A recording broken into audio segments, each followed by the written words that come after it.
I wish to welcome everybody and officially declare the meeting open at 9 a.m. Could I remind everybody that Council's ordinary meetings are open to the public, and we do have people in the gallery today, and are also live streamed to provide access to all community members. Attendees in the gallery may be recorded, and this video and audio of the meeting will be available to the public on Council's website. Welcome. I wish to acknowledge the traditional custodians on the land on which we stand, the Gulnay people, and acknowledge my respect for their current and emerging elders and those in the dreaming. Thank them for their contributions that they've made to help build our community. I'd like to welcome Pastor Rob McGarry, good morning, who will now conduct our opening prayer. Thank you.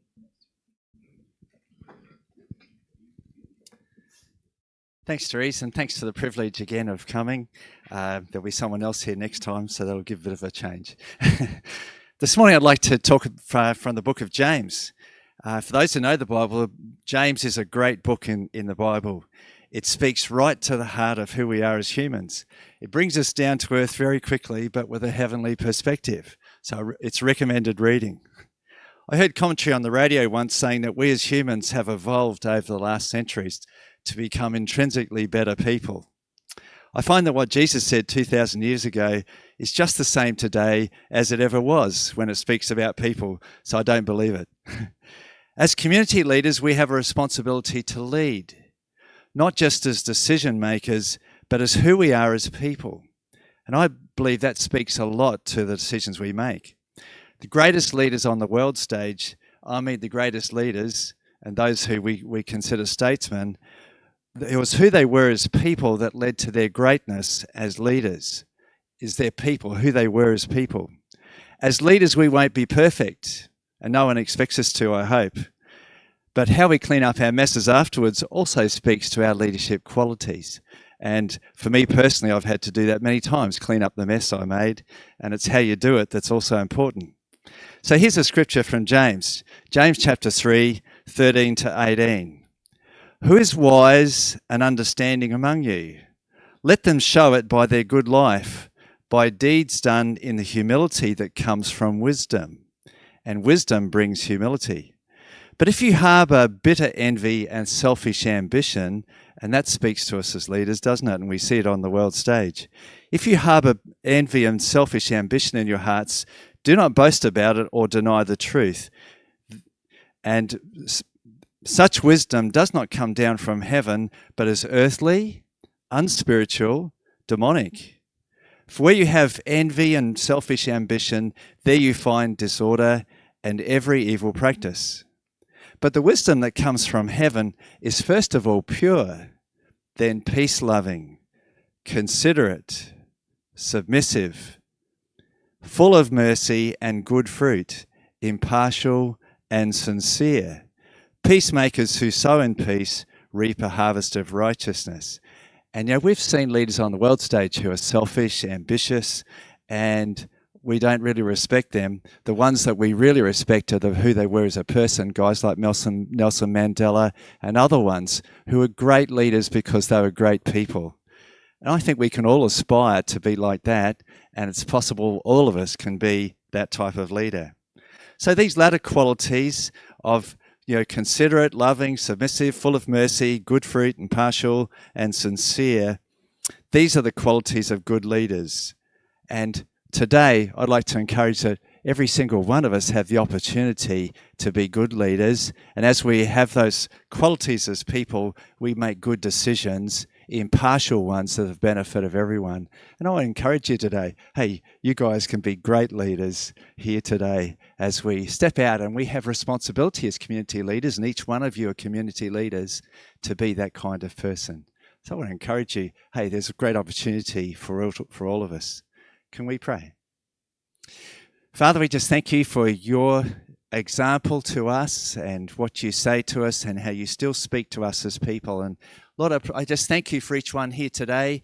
Lord, there's such potential in each one of them, such potential to be great, not only great decision makers, but great examples to everyone around them. And so I just pray for this meeting that there would be really good decisions, and Lord, you would help us to aspire to be those type of leaders who you actually speak about and desire in this community. And so I just thank you for everyone here, how they serve you, how they put their lives, Lord, on the firing line for this community. Just pray you can continue to bless them in Jesus' name.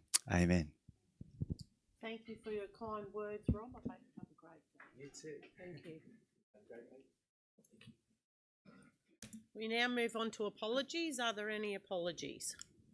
No apologies? Declaration of prescribed conflicts of interest or declarable conflicts of interest. I now invite those present to use this opportunity to make public any prescribed conflicts of interest or declarable conflicts of interest in respect of the items in the agenda. Councillors should use this opportunity to disclose and or comment on other councillors and or staff interests in accordance with the Act and regulations. Are there any conflicts? No conflicts? Okay, we'll move on to item 1.1, minutes of the local government meeting and special meeting. We'll call for a mover and a seconder to confirm the meetings of the local government meeting held 27th of February 2025 and special meeting held 11th of March 2025 as true and correct record. Move it. Moved by Councillor Littlemore, seconded by Councillor Chewy. All in favour? Thank you.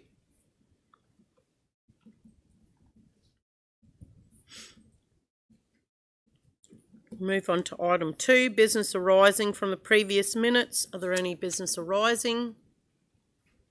No business arising. Move on to item 3.1, receipt of minutes. I now call for a mover and a seconder to receive the minutes from the following meetings. The Youth Advisory Committee held 13th of February 2025. Economic Leadership Committee meeting held 20th of February 2025. Youth Advisory Committee meeting held 6th of March 2025. And the Audit Committee meeting held 12th of March 2025. Moved by Councillor Baines, seconded by Councillor Jessup. Those in favour? Thank you.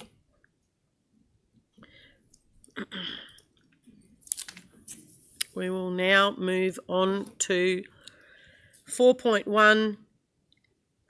Is Miss Peters will present. Thank you. I didn't see you there. Good morning.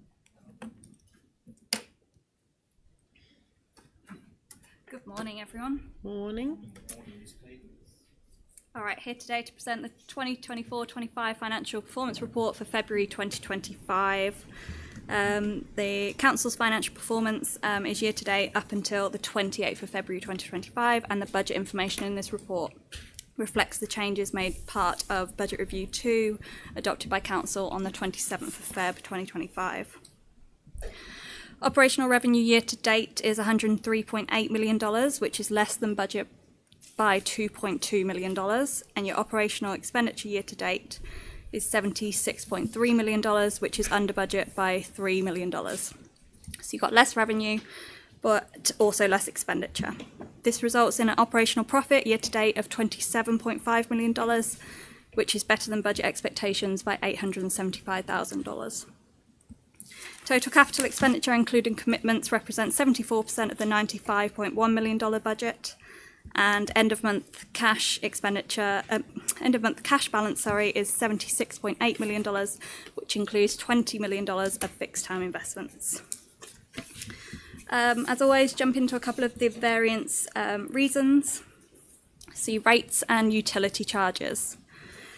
Rates and utilities revenue is greater than budget by just over $300,000. So just want to remind everyone that this report was done at the end of February and we extended our rates period to middle of March. And Council then recognises its rates income on the issue of the rates notices. So whilst we might not have received all the cash in, we actually recognise the revenue for that. So as at the 28th of February 2025, 55% of all rates had been paid.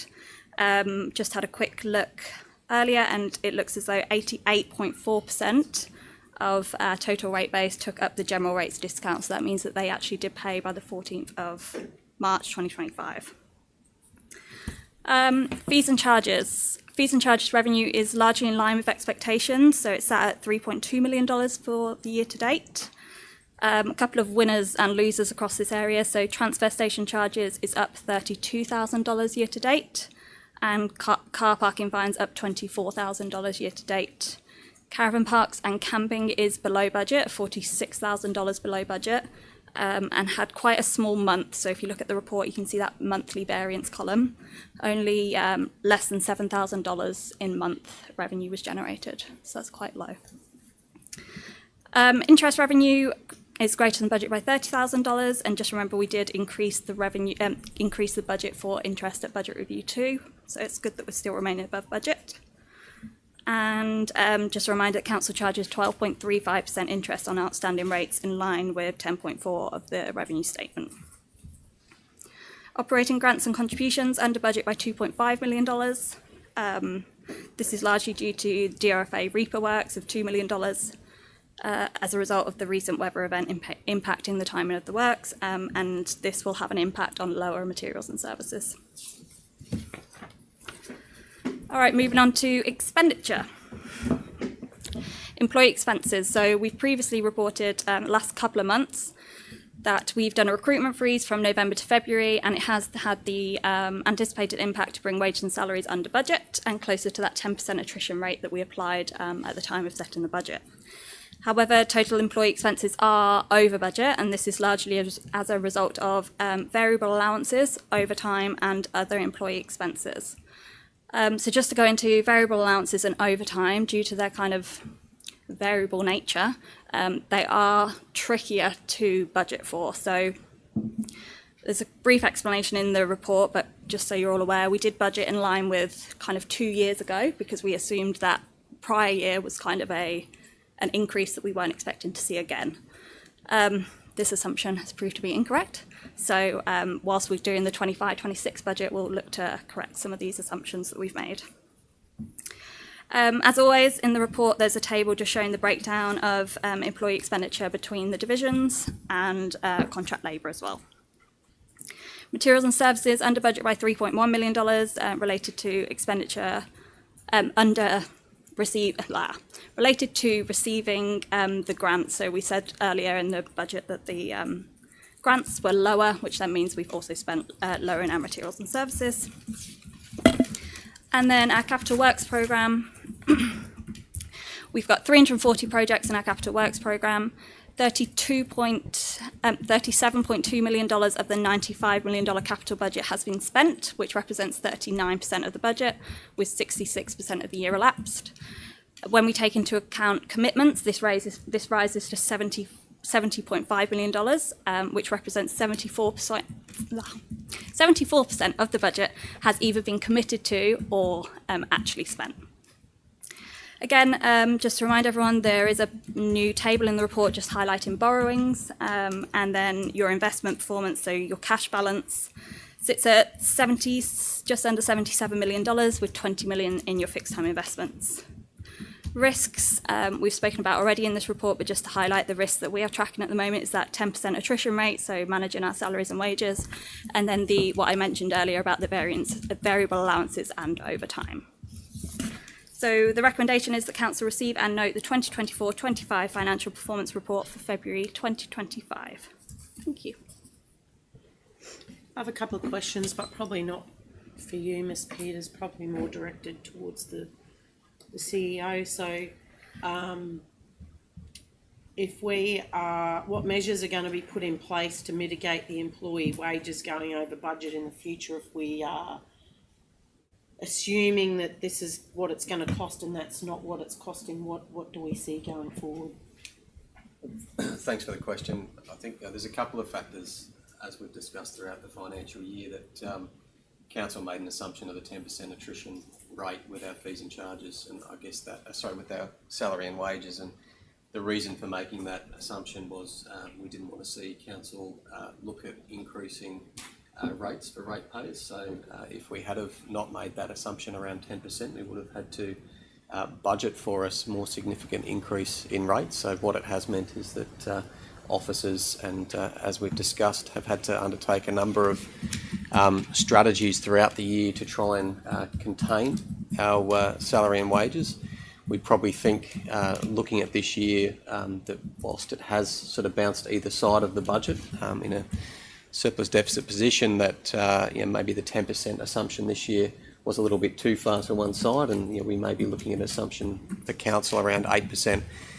Some councils and would budget, and a lot of local governments you'll see will have a surplus in that salary and wages area. And I guess what we're trying to do for the community this year is not to raise rates, to budget for a surplus in that salary and wages area. So as Ms Peters has highlighted, we've looked at activities like an extended shutdown period over Christmas. We're about to see more annual leave hit our accounts as we go through the Easter period as well. There's a number of people taking advantage of the back-to-back public holidays there to maximise their annual leave over the year. The other aspect, and we have seen obviously from last month to this month, we did make a movement in our budget review too of $178,000. So we reduced the budget further based on some of those savings that we were able to capture through the first freeze that council implemented. I think the other opportunity for council in this space, and you have seen a lot of these allowances and overtime increase. We saw a significant flooding event in February 2025. So through that event, council undertake what we call counter disaster operations, as well as emergency or emergent work. So those are to make safe the environment, and then for some of the damage that we've seen in our assets across the region, the emergent works is really again to make safe. And I know community members see a pothole or a sinkhole in a road across there. They might put that out there and send it out as a works request, and come back to see that it's been filled and made safe but not finished properly. So those emergent works are around making those safe, so a vehicle isn't going to lose a wheel in one of those larger potholes or sinkholes, but it's not to undertake the full repair. So to conserve council's funds, those long-term repairs, we need to do an assessment of all of those defects across our network. We then need to put that to the QRA, and once that approval's there, we can undertake and be refunded for the full works. But to get back to the CDO and the emergent works, council to date has undertaken about $300,000 worth of CDO and about $700,000 worth of emergent works. So that will be refunded. So whilst we're seeing at the moment an increase, and we may see an increase in our salary and wages at the end of the year, council will be reimbursed, and at this point up to $1 million. So we'll see increased revenue that will offset that because of the event. So yeah. So that'll come back to us in you're saying like in overtime that officers are out there doing this at the present time, that should come back to us in that funding. Absolutely. So any of those costs that staff have had either in normal time or overtime, obviously some of these allowances like our wet weather allowances have an impact as well, and I think we're all aware that it is raining at the moment, and it has been raining a lot. But we will absolutely be reimbursed for the counter disaster operations and the emergent works, and at the moment that figure sits around $1 million. So yeah, there'll be that will offset, will significantly offset some of the increases we've seen. So what would be the reasoning for not reaching the attrition, do you think? Look, not reaching that attrition, we have obviously retained a number of staff. I'm pleased to say that we have got some great staff within the organisation at the moment, and we are retaining them. I think there was a faster turnover in periods back in 2020, 2021. What we have seen is a number of retirements this year, and we've talked for a long time, even in our workforce plan, about our ageing workforce, and what you get to do with those retirements is a better notice period. So at times with a retirement, we have been able to recruit for that role because of the notice that we've received, whereas when someone actually resigns and provides a shorter notice period, you have a longer period where that role is vacant. So that probably has in a number of instances reduced the vacancy duration, which also has an impact on that attrition rate. Thank you. Anybody else got any? Councillor Littlemore? Thank you, Chair. A question either for the CEO or for Ms Peters.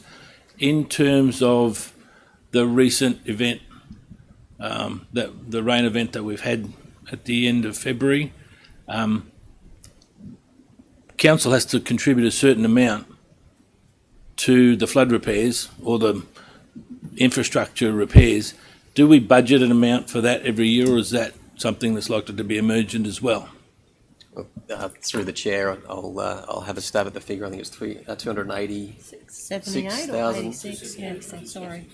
Thousand is our trigger point. So if we had a smaller event and the damage to our road network and the CDO emergent event that was under that, council, that would be a significant impact on our budget. We don't budget for that annually. Again, if we were to budget for that, it would equate to probably a 0.7% rate increase or something like that for the community.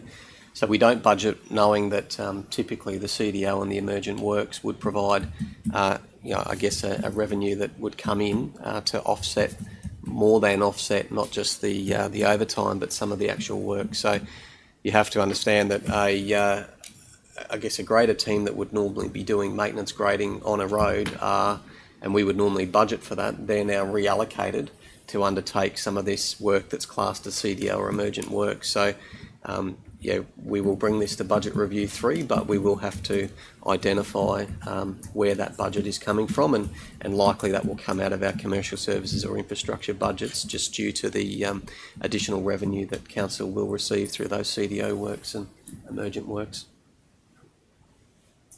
Councillor. So am I correct, through the chair, so if our grader's not working on normal jobs and it's working on CDO type works, that's an expenditure on our own jobs that we don't spend, and then some of that, so the excess, if you like, that is applicable to those damage events is recouped in some respects because we don't do normal jobs while we're doing repair jobs? Yeah, look, through the chair, absolutely. I think we've been...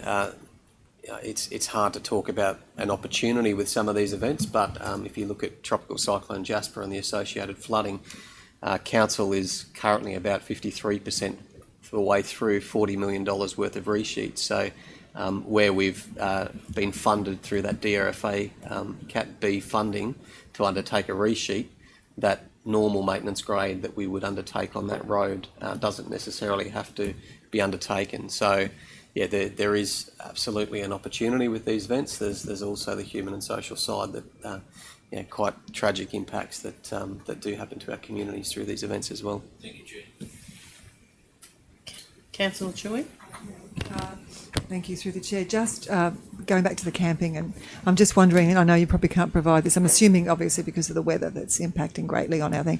I would just be interested to see the figures for the camping for this time last year, because obviously we had a weather event last year as well, so, and how things potentially change. So yeah, just on notice if that's okay. Thank you. We'll take that on notice.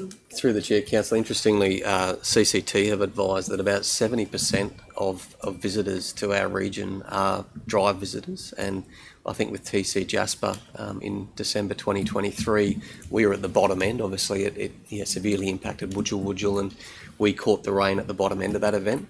I think the significant impact that we've seen in February is the lack of access, so the closure of the Bruce Highway, and typically a large proportion of visitors to our region come either up the Bruce Highway, or we saw periods where the inland road was also closed, and there's obviously some risk of those inland roads. There was a number already closed during the current event. So look, you can't emphasise enough how important the Bruce Highway and access to the Bruce Highway is to Far North Queensland, and particularly tourism and visitation in Far North Queensland. And also just raise my bandwagon again about the fact that often Mission Beach itself becomes an island, because the access to Mission Beach is often blocked in weather events as well. So that does impact on the economy of that area as well. Thank you. Thank you. Councillor Baines. Thank you, Chair. Ms Peters, I just wanted to ask a question around the funding and the variances in funding. Generally, it's timing issues or weather events and how we're getting our capital program together. There's little risk that we lose the funding. It's just how we equate it into the financial figures in that timing sense. Is that a fair comment? Yeah, through your chair, majority of the time it is just a timing difference. There are obviously deadlines to some of our funding, but we highlight these throughout the year and ensure these are managed so that, yeah, we aren't losing out on any grant funding that we should be receiving.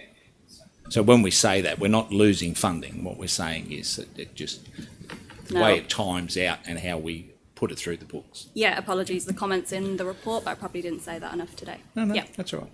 Thank you. Through the chair, just to add to that with the WISER funding. So the WISER's federal funding, that's really $8 million worth of funding that's accelerated council's water main renewal program. But we have seen a number of those water mains just through better procurement practices come in under budget. So where the original program for WISER was to that total value, $9 million, we have seen a number of those projects come in under, and the team has then sought to bring forward other projects. So particularly with the WISER, there may be a slight under there, but that's not delivering the project. That is the fact that we found efficiencies through better procurement practices in that space. Thank you, Mr. CEO. And just for the benefit of the community, so we don't acronym people to death, WISE is around the water security programs. Yeah, and federal that sort of- governments, yeah. Yeah. Thank you. Water infrastructure security. I don't know the last two names, sorry. Is there any further questions? Somebody want to move the motion? Chris? Seconded by Jeff. All in favour? Carried. Thank you so much. Move on to 4.2, which is a sustainability policy, and this will be presented by Mr. Sides.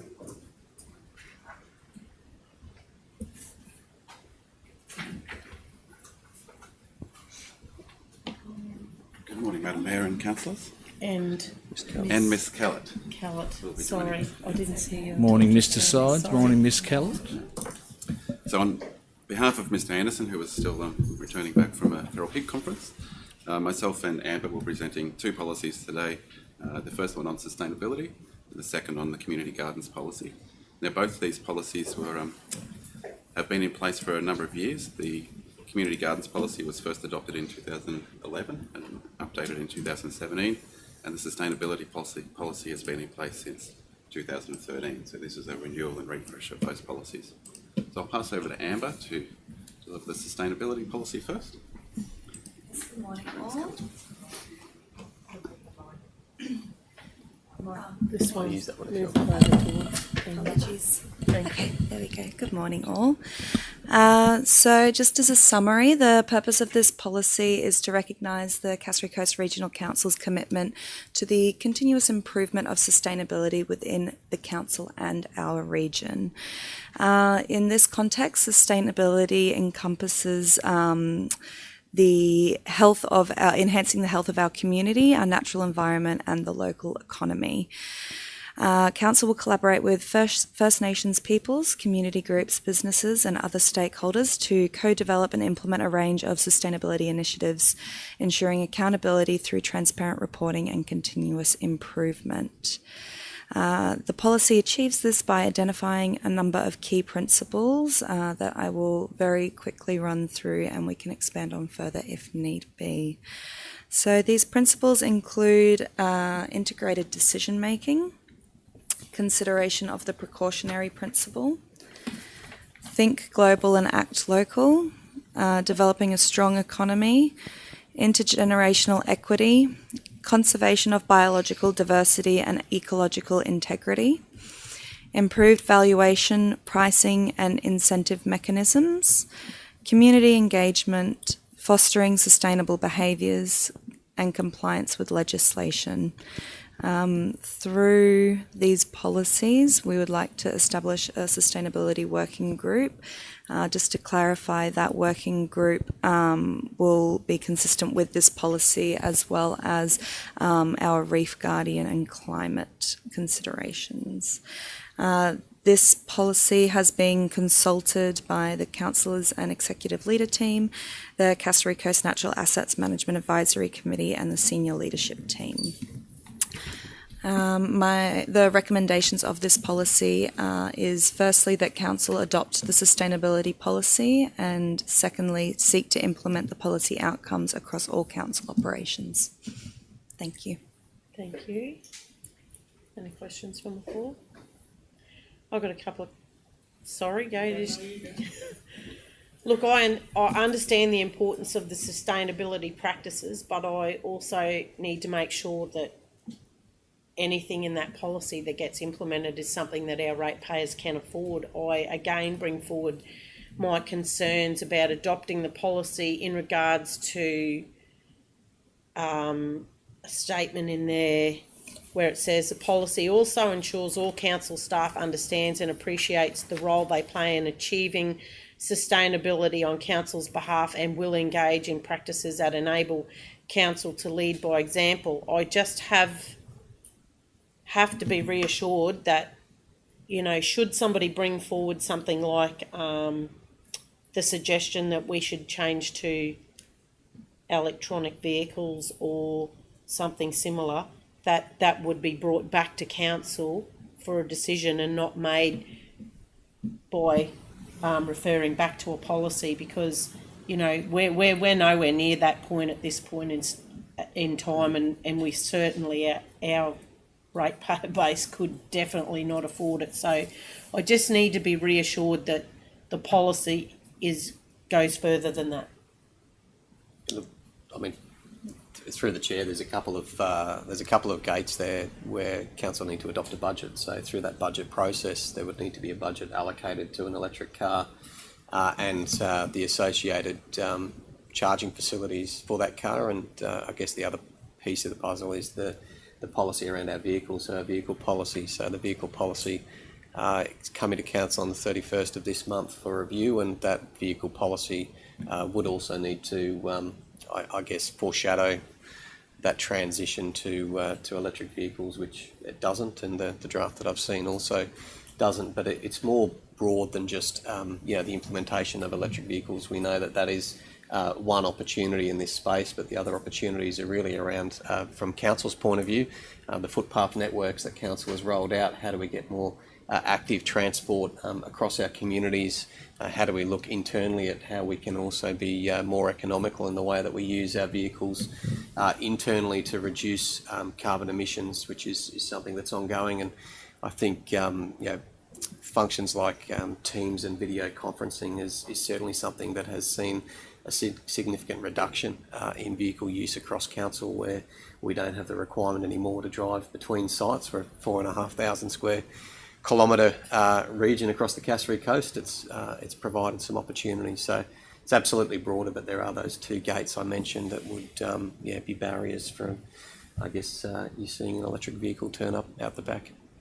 There's also, you mentioned the sustainability working group to be established. Is this a group that is consisted of staff that we already have? Like, is this not going out to start up another group that, No, this will be an internal working group. Okay. It's not going to be another group that's going to be replicated, that is going to essentially be made up of the same people that are attending in all the other groups. So. It also says, how do you see, I just see in there, it says polluter pays principle being implemented. What does that mean for those industries that we have now? What does polluter pay mean for them?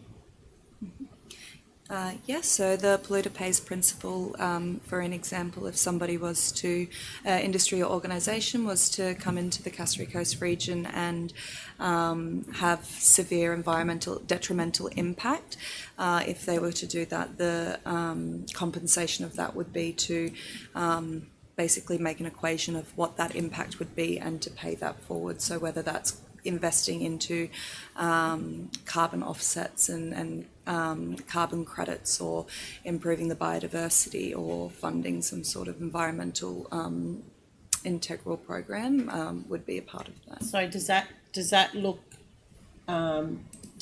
like it's for something that would be in the future, or like we're not going to go out to industries that we already have that are existed and say, hey guys, we've got a new bill for you? No.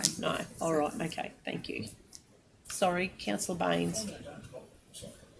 Don't apologise, Chair. They were great questions. The importance to me of this policy, and it's been in place since 2011, and we're bringing it up to date. You know, there has been a review, but it's a very different world nowadays with the ESG economy. There's companies internationally that won't work with other companies unless we're starting to address those issues.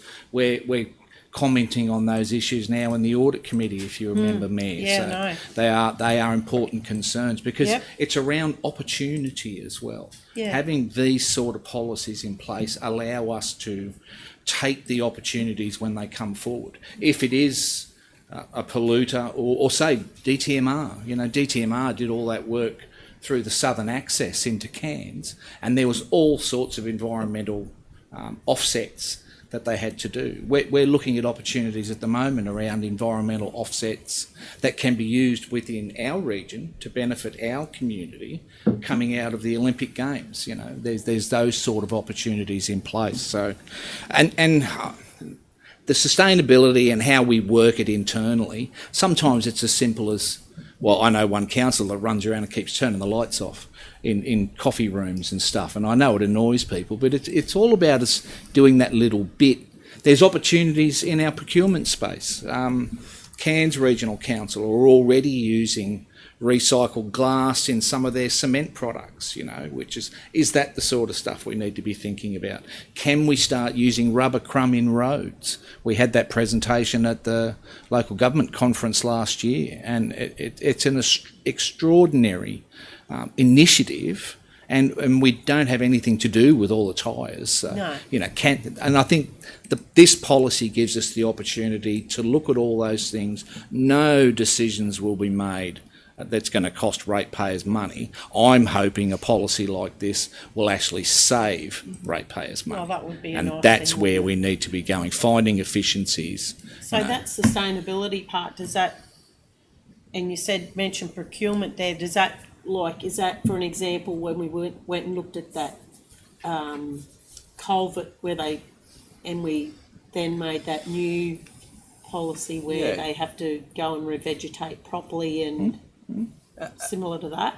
Absolutely. So yeah, you look at our procurement practices, you start to implement when going out for capital works, the requirement on the contractor to provide a approved environmental management plan before commencing works. And we talk in that project, whilst there's broad consideration around it through the F&Q ROC guidelines, they don't give you a big stick for some of these contractors, whereas having that in the tender documentation, having something that's been signed off and improved, you do have that stick if they're not undertaking that. So it is just putting a lens over all of our operations.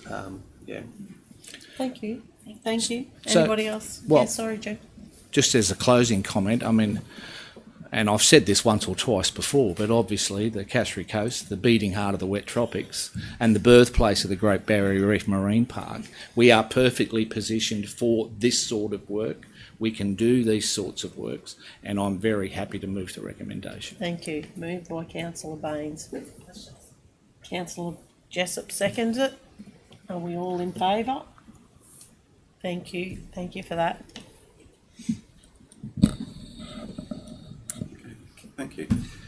So the second policy to present to today is the Community Gardens Policy. Again, as I mentioned, first implemented in 2011 with some upcoming desire for community gardens to be in our region, and we didn't have a framework to support it. So the purpose of this policy, as attached, is to provide council and the community with a framework for the establishment and management of community gardens on council-controlled land and other appropriate community-based locations. So this could be school or health facilities as well, both private and public. So community gardens play a role in improving access to fresh, locally grown food, as well as providing a valuable recreation activity, social interaction and educational benefits. So at the community gardens we have in place that all on education land at the moment actually do provide those benefits quite strongly. They make a valuable contribution responding to the challenges of climate change, reducing food miles, things like that, and I guess educate people about reintegrating food into the urban landscape. Most importantly, any community gardens must be positioned, designed, developed to ensure a sustainable and long-term benefit for the community. So this policy outlines a framework to support that to happen. The number of key principles identified in the policy. and including the application process and the differing roles and responsibilities in different parties in that process. So the principles include promoting a clear and consistent position on the community gardens on both public and other appropriate locations, outlining the application process, which is through an existing local laws works on public land process. So it's clear to the community how this process works. Ensuring council is able to properly assess and consider applications for community gardens. So give council a head of power and a framework to assess these applications as they come in. Promotion of community gardens as a demonstration site, so where people can work together and build stronger community relationships. Clarifying the rights and responsibilities of all stakeholders, so including the volunteers, council, any partnering organisations, and this is in reference to issues such as public liability, maintenance, safety, access and potential decommissioning in the future if that happens. Promoting the self-management and ongoing sustainability, so these gardens aren't a burden on councils to keep maintained, that we empower the community to get these facilities up and running, but run them by themselves. Promotion, community-based recycling, waste minimisation, reuse, related sustainability practices, and maintaining alignment with council's community grants and support program. So the council's community grants and support program would be seen as the primary funding opportunity for community gardens on council land. There is reference in the policy to council supporting community gardens by provision of might be leftover soil or mulch or from our tree crews or our dumps at the discretion of the CEO. But the primary support package is through the grants program. So the procedure outlines eligibility, the role and authority of council, the application process, user agreement conditions, financial support, site selection and roles and responsibilities. Consultation has been through the executive leadership team, Cassowary Coast Natural Assets Management Advisory Committee and the senior leadership team. So the recommendation is that council adopt the refreshed community gardens policy and seek to implement the policy outcomes across operations. Councillor Chewy. Thank you. Just a couple of questions through the chair. I think community gardens are wonderful. Firstly, how do we reach? Will community have to come to us, or can we reach out to community? Because we know that with our Pacific Island community that are part of our community now, that part of that gardening is a huge part of their culture and promotes cohesion within the group as well. So would we reach out to them, or do we have to wait for them to come to council with an application? Yeah, through the chair, I think that's going to work both ways. We've had historical interested community groups come to council looking for sites, looking for support to establish a community garden, and currently Ms. Callard is working with the Pacific Islander Worker Scheme. I can't remember the full acronym of that one. Yes, PALM. The PALM scheme. I can't remember what it actually stands for. But on basically assisting with that framework to provide that opportunity, there's a number of other issues within that scheme, but yes. The community garden may provide a focal point. So we're working with that group as that's excellent. Well done. Thank you for that. To try and promote that through that avenue. And secondly, it says it's on council land or public school land potentially, but will there be a notice of publication for community? Because it might be on council land, but still close to residential, and there's going to be concerns, as we've had in the past, about toilets, parking, waste, things like that. So how can we ensure that the people that live next to the potential gardens are not going to be impacted in a negative way, should it then proceed? Yeah. Thank you. Through the chair, I'm aware of those previous issues that happened in some of that space. I think the policy actually provides clearer guidance on the process that should be followed to prevent that, and through the application process there is an expectation that consultation will be done correctly with the neighbouring community, and there will be support from the neighbouring community for this if it's in an very urban space. Certainly, yeah, because we know that it was quite troublesome last time. And excuse me again, if I may, should in the event of the garden winding down or not working, as we've seen on occasions as well, who is responsible for taking that back to what it was prior to the garden going in? Yeah, through the chair. The application process does put that responsibility on the conveners of the garden. There is potentially a risk if that all folds, because we're on public land, that council may have to step in, and I can't imagine it'd be much more than half a day of machinery time to clean up a garden site to make good back to the landscape it was. Yeah. So further to Councillor Chewy's comments, if such a thing was to happen, so it goes out to consultation, will it actually come back to council for endorsement? Through the chair, the application process goes through our local laws. I would suggest if it was a very contentious site, maybe the full council support would be required, but for the normal, it should be a business as normal process through our local laws, as with other works on road reserve applications. Through the chair today, I mean, adopting this policy guidelines would certainly, allow through delegation the officers to approve these under our local laws. But as stated, if it didn't align with the guidelines, if there's something that was sat outside of these guidelines, that would need to come back to council for consideration. Oh, I just asked the question because whilst it might seem like a great idea in the eyes of the team, sometimes it politically can have a different effect, and usually they come to their councillor. So, I think there should be really good consultation in there with council as well before, decisions are actually made. Anyway, further to that, I noticed on page 3 that the policy says that the group must cover ongoing maintenance. So who's responsible for the setup of this particular, if they want to set it up, we're not paying for that, are we? No. No, through the chair, the existing community gardens we have on schools or school land are very good at applying for grants through P&Cs and other groups. So there's council grants available. There's a lot of grants through various cooking franchises and that to support this.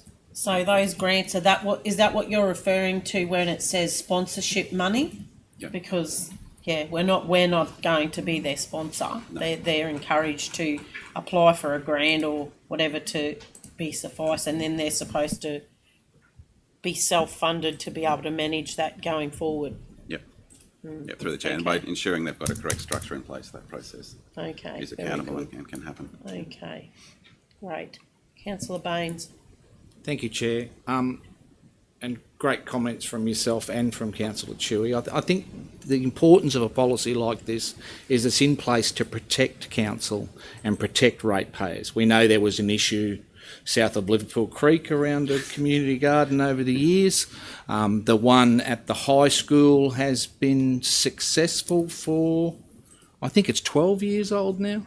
Again, it's on EQ land, so there's, we really have little control or influence over that. I think there's a great opportunity. We've just done the Senate inquiry into coals and wool, into the duopoly. I shouldn't be mentioning names in this room. And are they actually going to do anything? But wouldn't it be great if there was a place where we could go and buy fruit and veg that was grown locally? And, you didn't have to go to the duopoly and pay the price that's been lifted 40% and then reduced by 20%. But isn't that why you pull over across from the cemetery there? Yeah, but they're not necessarily all grown locally either. I think it's more opportunities for it. It's more opportunities. And there's and I'm not quite done. Beg your pardon. I was just going to. You can step in when I'm done. Wait, you do. There's another opportunity in this around the asset rationalisation and utilisation process. Some of the reserves that council have been looking at that you would purely consider for revegetation and possibly an environmental credit may lend themselves to being leased to a group if they're successful and they're getting up and running. So council's actually receiving an ongoing income as well out of something like that. And again, with the policy like this and the strength around the agreements, we protect ourselves and you've got extra... it's not going to be a huge amount, but you've got alternative income coming in from groups that are funded either externally or they can apply for funding through some of council's community grants. So, but again, they're looking after those patches of land. It ends up coming off our maintenance list. My word, they will be. Yeah, absolutely. So, great proposal. Love it. Councillor Jessup. I just have one question, and it's about public liability. If they are not having a lease on this land, how does the public liability then pan out? Is council still publicly liable as well? Council has public liability across all the land that is under our control. So there's the agreement with the individuals, but certainly I think having a policy in place means that the way that these gardens are developed would be in a way that minimises risk to the public, but there would absolutely still be public liability risk, just like a loose paver, or a piece of curbing that's not in place, or a pothole in that road. Yeah, but what I'm trying to get at is, could there be some sort of conflict as to if someone hurts themselves in the garden? Is it then, can it actually fall back onto council's public liability? Slightest chair, I imagine if they cut themselves with certain terms, then that wouldn't be, council would No. certainly not be liable for that. But if if we didn't have a policy in place and they had a star pick and holding up a garden edging, and someone was to trip on a loose paver and end on that, that could provide some risk to council. It's bringing a policy in so we can have a look at what is proposed and manage that correctly. Okay. Councillor McLeod. Sorry, just following on from that, if we're leasing, like if we're going to be leasing our land, wouldn't they have to have public liability anyway? So it'd have to fall with them.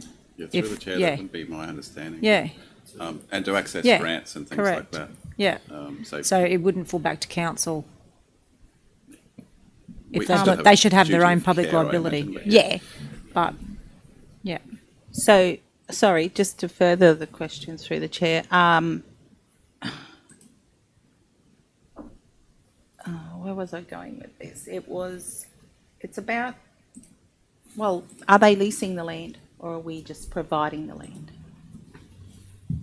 Will it be enough as a contract, or do we have to actually lease it? Yeah, through the chair, the process outlined is through our works on road reserve, or works on public land application. So it might be more of a user agreement than a binding lease as such. Still have the same level of conditions and caveats. Yeah. No worries, thank you. Councillor Baines. And I might have confused that conversation because I threw the leasing bit in that isn't spoken about in the policy, but it could be an opportunity in the future. And back to the public liability thing, the groups obviously, well, the policy gives council those sort of protections and the ratepayers those sort of protections because the agreements will cover that, but there is an ultimate duty of care that will always fall back to council. Yeah. It'd be a very, very rare occurrence. Yeah. Through the chair, it is covered under 5.5 in the policy. So before a group can enter into a group user agreement, the group must provide proof of public liability insurance cover to an amount of $20 million. So, And this wouldn't be going out to an individual, would it? no, it needs to be through the chair a group, although it would need to be auspiced by a group. Yeah, righto. Councillor Chewy, you moving? Moved by Councillor Chewy. Happy to second. In saying Seconded that, by the group would Councillor have to be Baines. an incorporated body and they'd have to have all those protections in place as Yep. well. Yep. Yeah, thank you. And just to clarify that one through the chair, that would be also to access any grant funding, they're going to need that structure in Oh, place yeah, anyway. true, So, yeah. From council or others. Yeah. It's been seconded. All those in favour? Carried, thank you. Just going to take a 5-minute break for a toilet stop. Thank you.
Good morning. Welcome back. We move on to 4.4, councillor remuneration, and the CEO will present.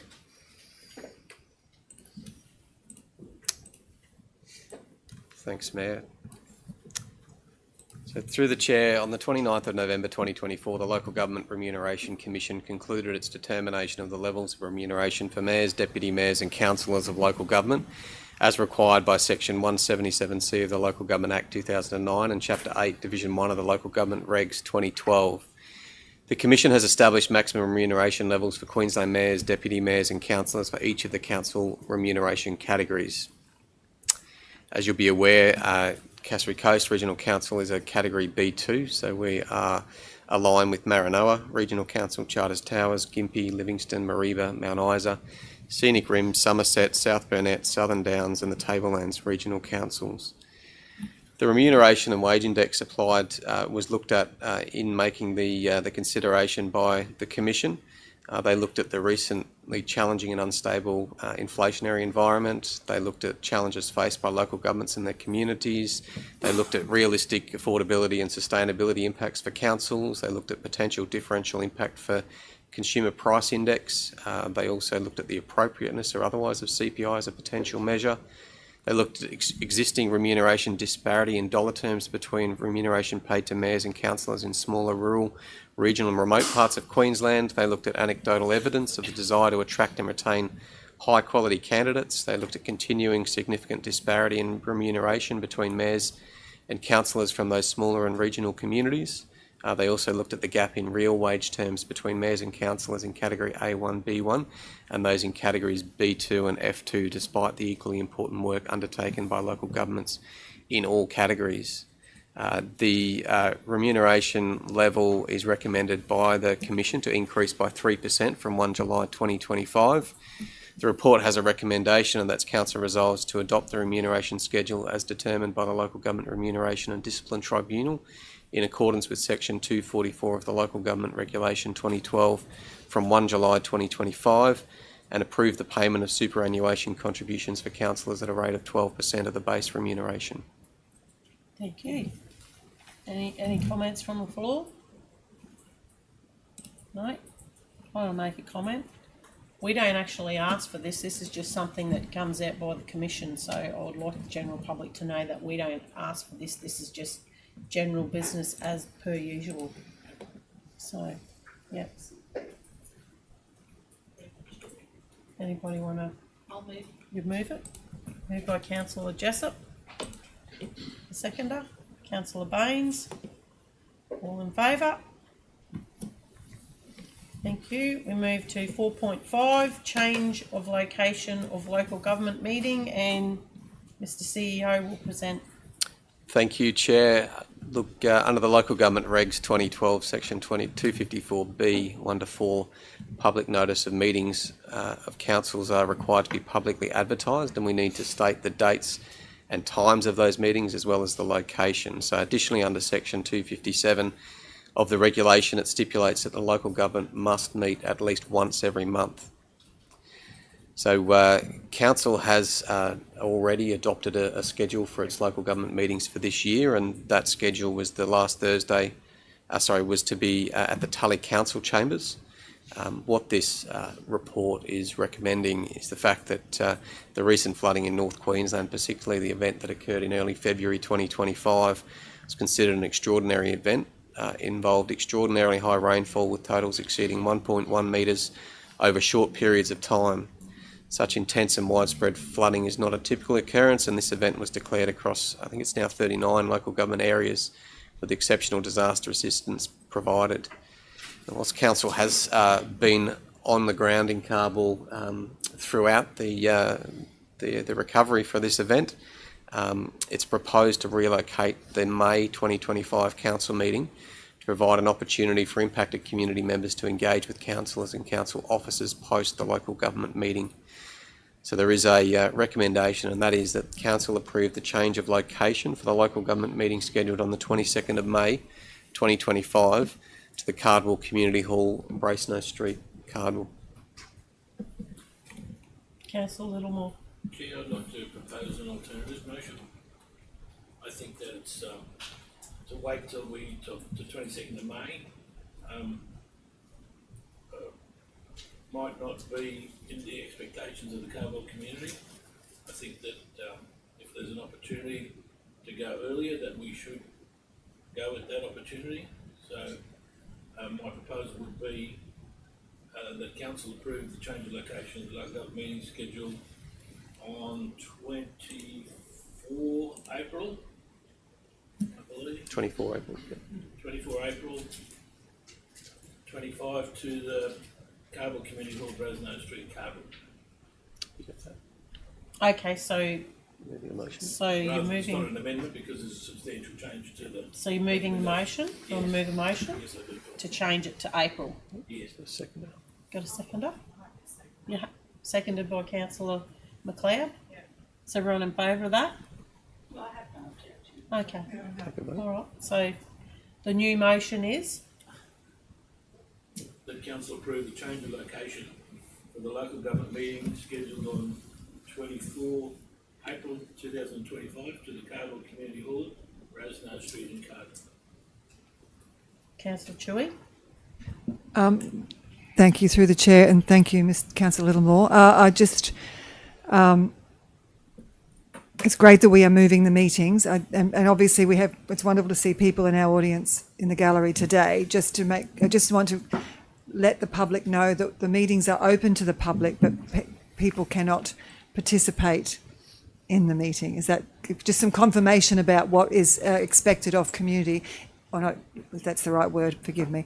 If they wish to attend, there are guidelines that people need to follow in a public space of a council meeting. So if Mr. CEO would just like to go through that, if that's okay, thank you. Through the chair, council have standing orders, and the standing orders basically determine how the council meetings are run. There are opportunities through those standing orders for members of the community to participate in the meeting. I think we have a number here today that are here to that have got a petition that is coming to council, and I guess one of the considerations around the date that was in the recommendation was there is a item coming to council following this that their current recommendation is that petition, a report regarding that petition, comes back to the April LGM. So from an optics point of view, the intent was that we're not considering a report about a petition that has come out of Innisfail, and during that meeting we've shifted ourselves down to Cardwell to avoid or to make it more challenging for community members to attend that meeting. But there's a motion there, and that could be considered in that. An amendment to that motion could also be considered in the future. I think it is worth just noting the team. Look at the desk at the back of this room and the amount of equipment that is at the desk at the back of this room. Whilst every effort will be made to try to live stream, at this point we're just working through connectivity issues down at the Cardwell Community Hall, and if we were to bring that meeting forward, I at this point couldn't guarantee we would be able to live stream from the Cardwell Community Hall, but every endeavour will be made to see if we can facilitate that. Councillor Littlemore, we've got something to add. Yes, through the chair. Chair, it's certainly not my intention to disenfranchise anybody from Innisfail. It's just that given the severity and the repetition of the flooding in Cardwell, I really think that community there deserves to have our full team there in attendance, so they can ask questions of staff after the meeting, and even perhaps before the meeting if there's an opportunity. So I'd just like to reiterate, this is not a slight on the people proposing a petition. No problem. And as sorry, Councillor Baines, I'll come to you in a minute. As I have asked on several occasions, and I think this is going to happen in the nearest future, that I think that the meeting should be moved all over the community within different areas, because it gives people more of an opportunity to attend and actually see what's happening and gauge a better understanding of what actually goes on in a council meeting. Councillor Baines. Thank you, Chair. And is it just a logistical question? And I'm not saying we need to be putting more pressure on the team to make these things work off-site. Is there ability for us Because we YouTube these, is that the platform we use? So what's the issue with us recording it and putting it straight up Afterwards. afterwards? I mean, I know it's not, well, we do real time with a 30-second delay in case Councillor Bain says anything wrong, I think, but not me particularly. But so logistically, I mean, would that be a simpler method rather than trying to pick all this stuff up and move it to cardboard or mission or silkwood? You know, shift them around. Would that be a simpler? And I'm talking this with not a lot of IT knowledge. But it strikes me as if people can do these ticks on their phones and put them up on YouTube. You know, we ought to be able to record something and then get it up. Is that not the word? No. Sorry, Miss Romello. TikTok. You know, so for the logistics of it, would that be a simpler process? I mean, I don't think the community would be offended if it went up, you know, 4 hours later rather than real time. Through the chair, yeah. Look, I guess the bandwidth for the live streaming part is certainly one of the more complex aspects, and we like I said, it would be a much simpler process to record and upload than to ensure that we have sufficient bandwidth for the live stream. So then if that's successful, then we could see that there would be meetings held in places like Innisfail and Mission Beach and... Yes, that's Silkwood too. Yeah, the Silkwood Hall. Yeah. I mean, we'd have to consider that there'll be budgetary implications, and you know, there is a logistical piece around it, but it's not impossible. No, knowing that it can be done will be. Yeah. I think it would be well accepted myself, but with some of those venues that you're talking to have it. Just with some of those venues you're talking to have it, you'd have to make sure you have got actual internet availability there. Otherwise, we can't run our programs. For our resolve. That would be the leading. Yeah, through the chair, I think council's demonstrated our capability, particularly with the flooding event in Carbel, where that community hub down there has been running off. Council's got a box down there that runs off Starlink, but again, fine for this. But I think it would be a very jittery live stream that would come through that, if at all. we should be able to video it on a mobile phone. Everyone else can do it. I can do tick. But I think that's the issue, is that it's an extraordinary amount of bandwidth to try and live stream something like this, which makes it difficult. But being able to access our agendas and stuff, we'll be fine with that. There won't be any issues in that space. Even if we can hotspot them on our phone, I don't know. Okay, so we now... Yep, so we got a mover and a seconder, and we take it to the vote. I thought it was all carried too. Yeah, it was carried. No, I don't Am I believe right so. in saying that? No. You. I think we approved the amendment, did we? All vote. Well, we did. Thank you. So hang on. Let me Do you want go to back vote to. again? No, that's why I'm trying to go back to process. Did we refuse the first motion and put a brand new motion forward? Yeah, so an amendment to the motion. No, so through the chair, the councillor has put forward a motion, and that's been seconded. Yes. So if it was amendment to the recommendation or amendment to a motion, you would have to vote to make that the substantive motion. But absolutely, Councillor Littlemore has actually put forward a motion itself, which has been seconded. I think, in my thought, the vote should go back to the vote, because I think the intent of others in that first vote was to support that being the substantive motion when it was already the substantive motion. So if we do have a substantive motion on the floor, which is now 2020. That was a recommendation. The recommendation was never moved. So through the chair, the motion was put forward for the 24 April 2025, and we just now need to take a vote on that. I understand we've got seconded by Councillor McLeod. Okay. Yeah, next that second vote. I'm happy to move. So through the chair, it's got to move. It's been moved. It's been seconded. It just needs to go to vote. Are we in favour? Yes. Okay.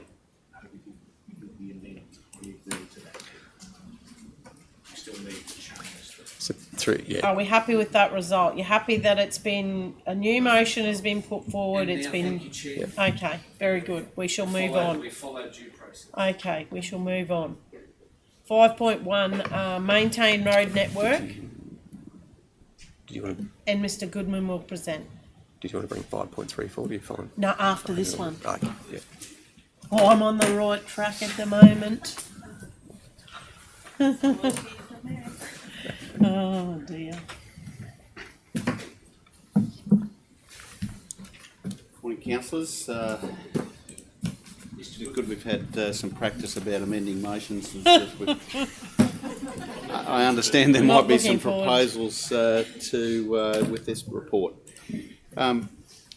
Councillors, the background to this report is that the council's maintained road network, it's important that that is adopted or reconsidered, and a maintained road network is adopted, or the definition, more correctly, the definition of a maintained road within the Cassowary Coast region is adopted by council. We're required to publish that, and we typically do that on our website under the Local Government Act. Local Government Act defines which roads that council controls, and it's important to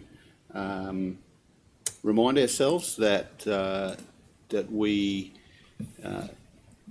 So I'll step back. The definition is basically every bit of public road except those that are managed by the state. That being examples: Bruce Highway, Meridian Road, Palmerston Highway, Tully Mission Beach Road. Those roads. So those roads are not considered roads under the Local Government Act. Roads in other acts.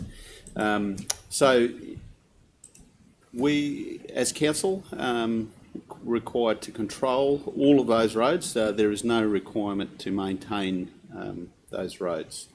So it's important to define which of those areas we are maintaining and which, I guess, by definition, then which ones we are not. We currently have around 1,220 kilometres of maintained roads in our region by council. The value of those assets is currently sits in our asset registers at $1.24 billion. It's the largest asset class within council, accounting for more than 50% of our total asset value. There are acknowledged that the current maintained road extents are largely built on historical practices, and that there is not great consistency in the way that those decisions have been made in the past. So we can clearly demonstrate that there are roads to single properties which we maintain as an example, and there are private accesses to multiple properties that we don't maintain. Within the background of the report, it does say that if council was to adopt a standardised approach supported by a yet to be developed policy across the network, there would be significant extensions and reductions to the current maintained extents, and that would require us to maintain our current level of financial commitments. While it would likely be some significant additions to the network, there would also be some significant reductions to the network. So officers without the clear guidelines adopted by council are recommending that we maintain the network as it is. Certainly acknowledge that there are sorry, I need to clarify that. I'll come back to that point in a minute. Certainly acknowledge that there are examples of that have been asked for us to consider where we are maintaining very similar roads throughout the throughout the region, but there are also cases where we are not. There are some very minor modifications proposed to you in Appendix A, and they are really administrative amendments where the previous coordinates that were adopted had inadvertently included a very small section that extended into private property. So we are tidying those up, or we're recommending to you that those be tidied up. There are some specific examples of extensions to the maintained road network that have been asked for the infrastructure service to consider as additions, and as I've previously said, we are not recommending any of those be added to the maintained road network. The only one that is slightly different is those at Mary Street in Silkwood, where we are not recommending that it be added to the maintained road network, but certainly that there's 9 properties there. We are proposing that we undertake some consultation with those property owners and get some guidance from them about whether their openness to funding an upgrade there themselves through council, and if that was to be supported by the property owners there, then that works could be undertaken. The property owners be charged for that works through a special rate as within their rates, and then the road could be added to the network. I think that's all the information that there's certainly Ducrow Road, William and Mary Street, Silkwood, Ranch Road, and Uchi Creek Road. There's a little more detail about those specific investigations that we've taken, and certainly it's available to councillors if you choose to do otherwise, to adopt an alternative to that which is recommended. Could we just have an explanation of how Mary Street ends up like that? Like, how does that happen? Yeah. Sorry. No, but, you know, I understand it, but it would be interesting for the general public to understand how these historical, that's what they are they not? Historical subdivisions that have been land banked for probably 50 or 60 years have now come to light, and this is what happens? Certainly. Sorry. Can I? No, I'm through the chair. Very happy to provide my best advice, but I won't guarantee that it is 100% correct. I haven't gone into the exact specifics in historical terms of exactly when the survey plans were endorsed. Yeah. But there are a number of these similar type locations throughout the region. In other ones that I am aware of, and I strongly suspect that this would be the same case. When the land, surveyors used to be a very influential and powerful position, and when land was first being developed, surveyors, the head surveyor would come into a region and say, that's a good spot for a town, we'll do something there, and then in future we'll think about putting something there. And in a few cases they went ahead and provided in the survey plans where a future urban community could be located. There's similar ones near Darragee. There are similar ones. There's a larger township on the south side of the Tully River Yeah, there's certainly Marillion Harbour. There's I guess a good example of something similar to what we're proposing here happened at Crossan Road in the middle of what was a cane paddock 20 years ago, just north of Tully. Innisfail. Isn't that at Innisfail? No, that's the one just north of. On the highway there. Just off the highway. Sorry, yep. So yes, and in that specific case, that is the process that council went through. That we're recommending that subject to the agreement by the landholders, that there be an opportunity for them to contribute to the or pay for the upgrades of the road network in the first instance. Certainly, it would not happen with a new subdivision now. Any sort of new subdivision that would be happen and approved by council now is required to do all those upgrade works and either meet the FNQ ROC standards or have a RPEQ certify a slightly alternative specifications or recommend to us alternative specifications to infrastructure. But it is these very old historical surveys that were, they might be well over 100 years old, that we run into this problem. And while I would not propose to second guess those people that are making those investments to buy those properties, it is unfortunate that they are. I won't speak for any of the property owners in Mary Street, Silkwood, but I've certainly seen this in the past where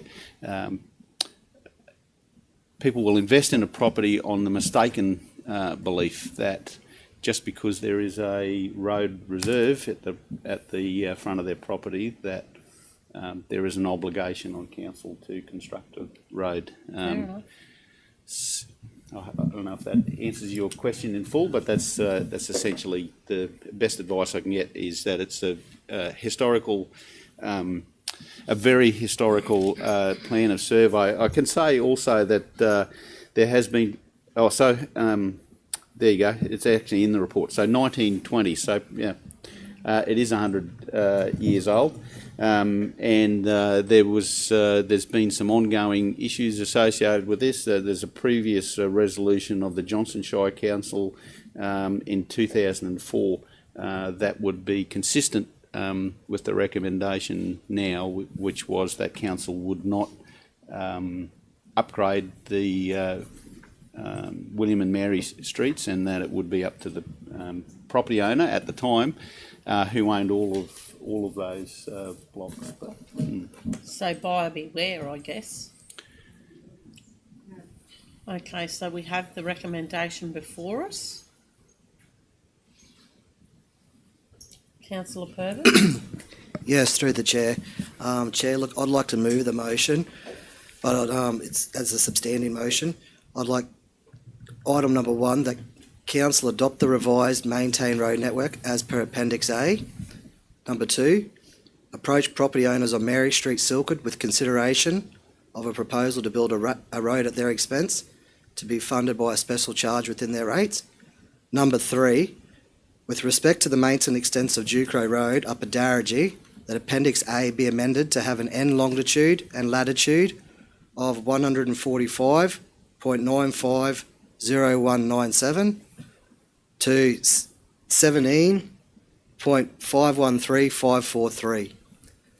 So I'd just like to put that as a motion forward to be voted on, basically extending the limit of Ducrow Road at Upper Darragee by a length of approximately 150 metres.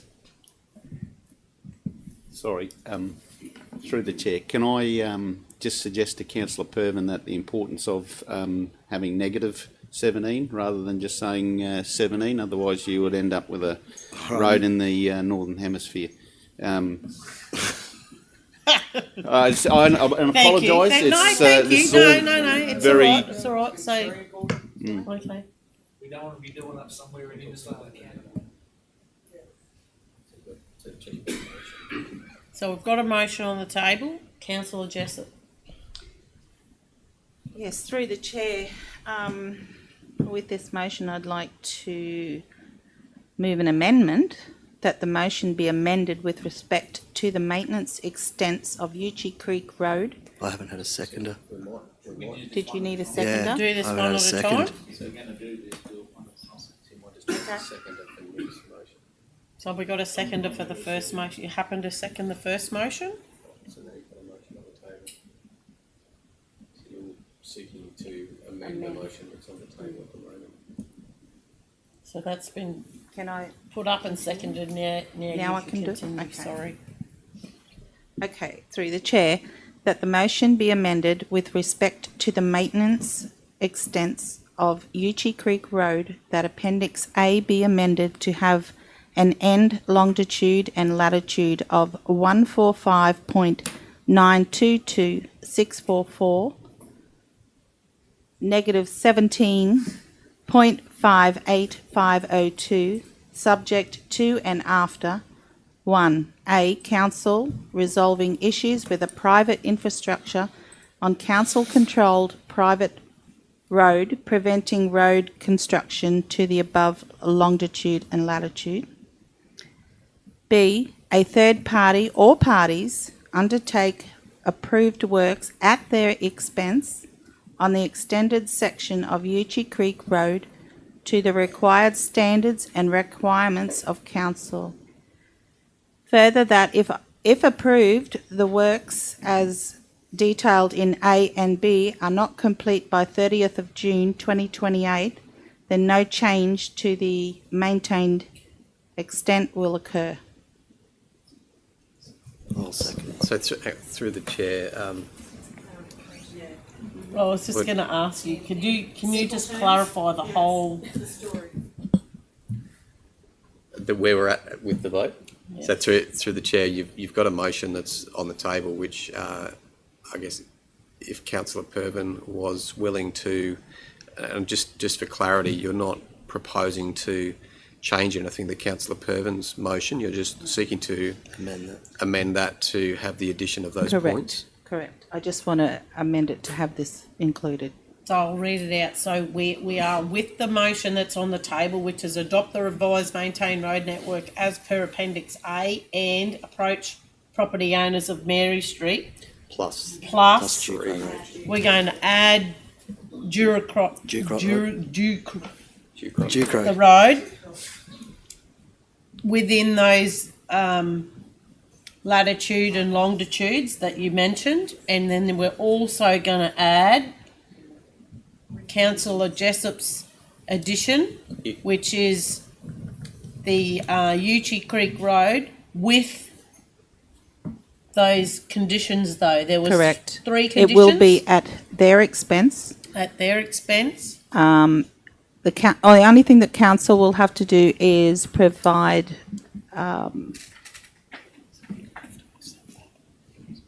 probably just surveyor pegs being moved. I don't know. It stays in the road reserve. And you've given an end and a we've specific also date that it has to be has to done be by. If completed it's by not the done by 30th that date, of then June it won't be 2028. any longer on Exactly. the table. Okay. Correct. Do Councillor Pervin, do you accept that gets added to your Yes, I do. amended motion? Yep, I'm more than happy to second that. You're happy to second it as Yep. well? Okay, so That's your motion. We just check with the Chair, I'd seconder. like to add Councillor Littlemore? as an additional amendment, please, to the amended motion as amended, As amended? which is that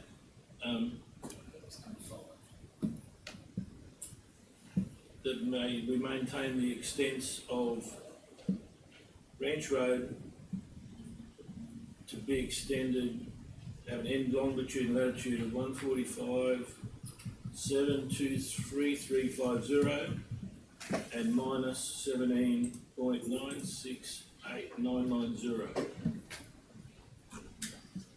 which would have initial capital investment in the report, which says 15,000. And I think that from what the CEO said earlier, given the fact that we've got all those works funded from Jasper, I think there'll be savings in our roadworks that we could carry over to do this work in the next financial year. May even have an opportunity while they're out there to do it this year. Oh, That's a big call. that is a big call.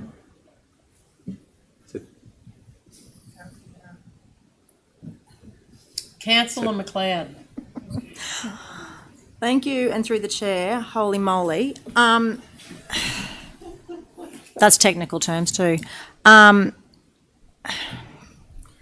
So can I just understand this, that we are not committing to paying for the upgrade of Uchee Creek Road? However, if they get it done by whenever the date was, we're all happy that if all of these go ahead, we're happy to add another $9,400 worth of maintenance per year to our current maintenance schedule. Plus, if Ducro and Ranch, we're happy to add another $37,000 out of our budget to do the works on this road. Just hearing this. So we're going to add, next financial year. Just making sure that everybody's comfortable with that, with the network that we already currently get slagged for because it's not maintained to a standard now with what we've got. Like, that's our biggest bugbear with our residents, that our maintained road network is not up to where it needs to be and not being done, often enough. And we're happy to add these extra kilometres or whatever it is to our. I'm just happy that everybody understands all of that before all of the implications. Yeah. Councillor Jessup. Yes, thank you. Through the chair, Councillor McLeod, this has Uchee Creek. I'm referring to here has a date of 30th of June of 2028. I can't foresee anything prior to that date that council would be up for this amendment. Yeah, no, and through the chair, I'm mainly stating that extra $4,900 per year, if that does go ahead, if all of those dates get in, seen to and it gets completed by that everybody's happy to add that externally $5,000 per year to our maintenance schedule. So anyway, just making a statement before we decide to add all these extra, if possible, well, if it all does go ahead. Well, I'll just respond if I may. This has been happening for over 20 years now, gaining access to a property through a road reserve which was built after the cyclone. Council has never adopted it, but it's already cost him a lot of money and to build the road in the first place. So he's willing to put more money into it, and I think that, the cost I don't even know that it would be a cost every year. So, yeah. So we need to go back to the motion. So at the minute, we've got the motion, we've accepted the amendment that Councillor Purvin's made, right?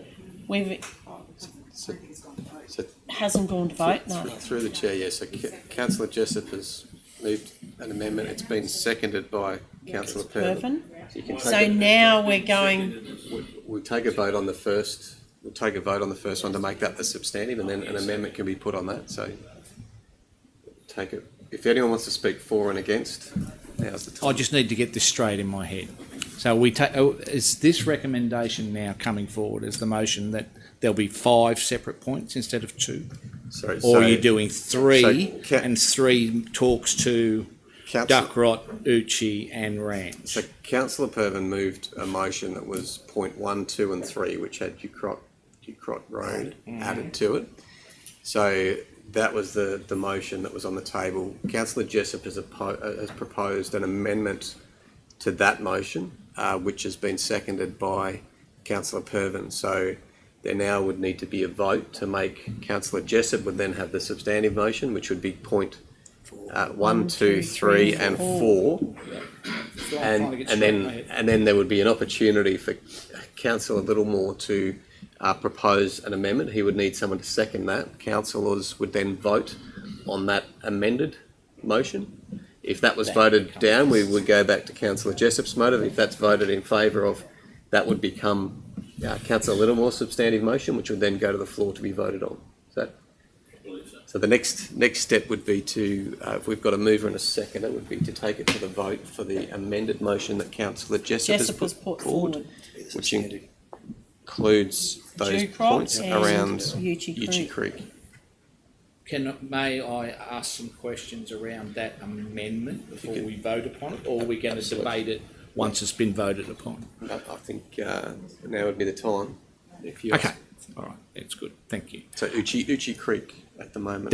Yes, I'm just speaking to Uchie Creek Road in particular. Yeah. I've got a comment around all three, probably similar to Councillor McLeod's afterwards. So the question from myself to yourself, Mr. Goodman, is that there is a 10-year issue on that Duck Rock Road proposal. Is there a cost to council Uchie Creek Road. Uchie Creek. Sorry, in Uchie Creek. What did I say? Duke Road. Oh, sorry. My apologies, councillor. Is there a cost to council to amend where those not indiscretion? It's just where those encroachments are. Good word. Thank you, Councillor Littlemore. Through the chair. Yes, there is a cost to council. However, this is bringing to an issue to a head, which council is obligated to deal with in controlling the road network in any case. Okay. So there is private infrastructure on the road reserve, and it's impractical to consider that a private entity could deal with that. So it really has to be council that deals with that issue. Yep. And that's why I have suggested to Councillor Jessop that is if she's going to suggest an amendment to and get Uchie Creek added on, it needs to be that council deals with that encroachment in the first instance. Well, actually, it can be done at the same time. And just further too, if I can, so that the landholder is committed to funds around this. Is there an opportunity that they can cover that cost as well, or is that something that council would just through? This is a separate landholder that has the it's encroachment. not even the same one.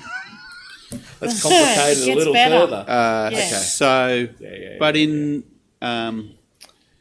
we will have negotiations with that landholder as to the options that are available to them to deal with that. And so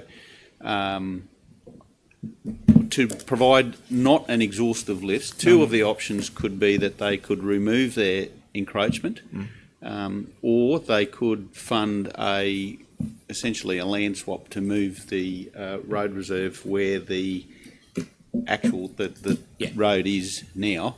Okay. But we certainly can't.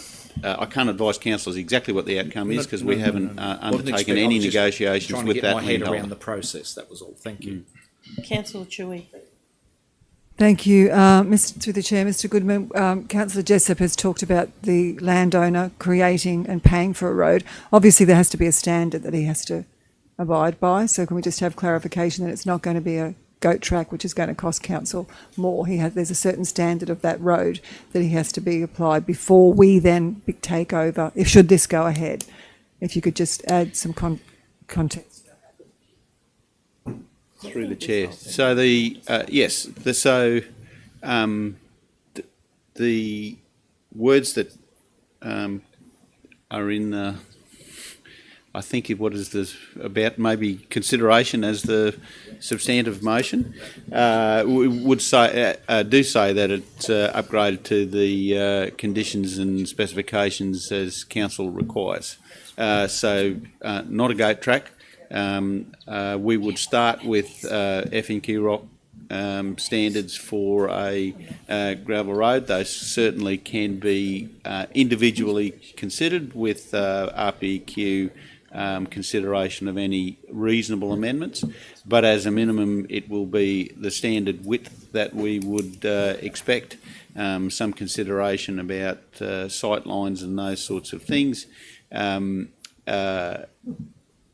crossfall and gravel specification and quantities required to build it to the standard that council would not be expect to be there doing doing average amount of maintenance on that road, not then coming back to council in 4 years' time and saying now we need $100,000 in the capital budget to resheet that section of.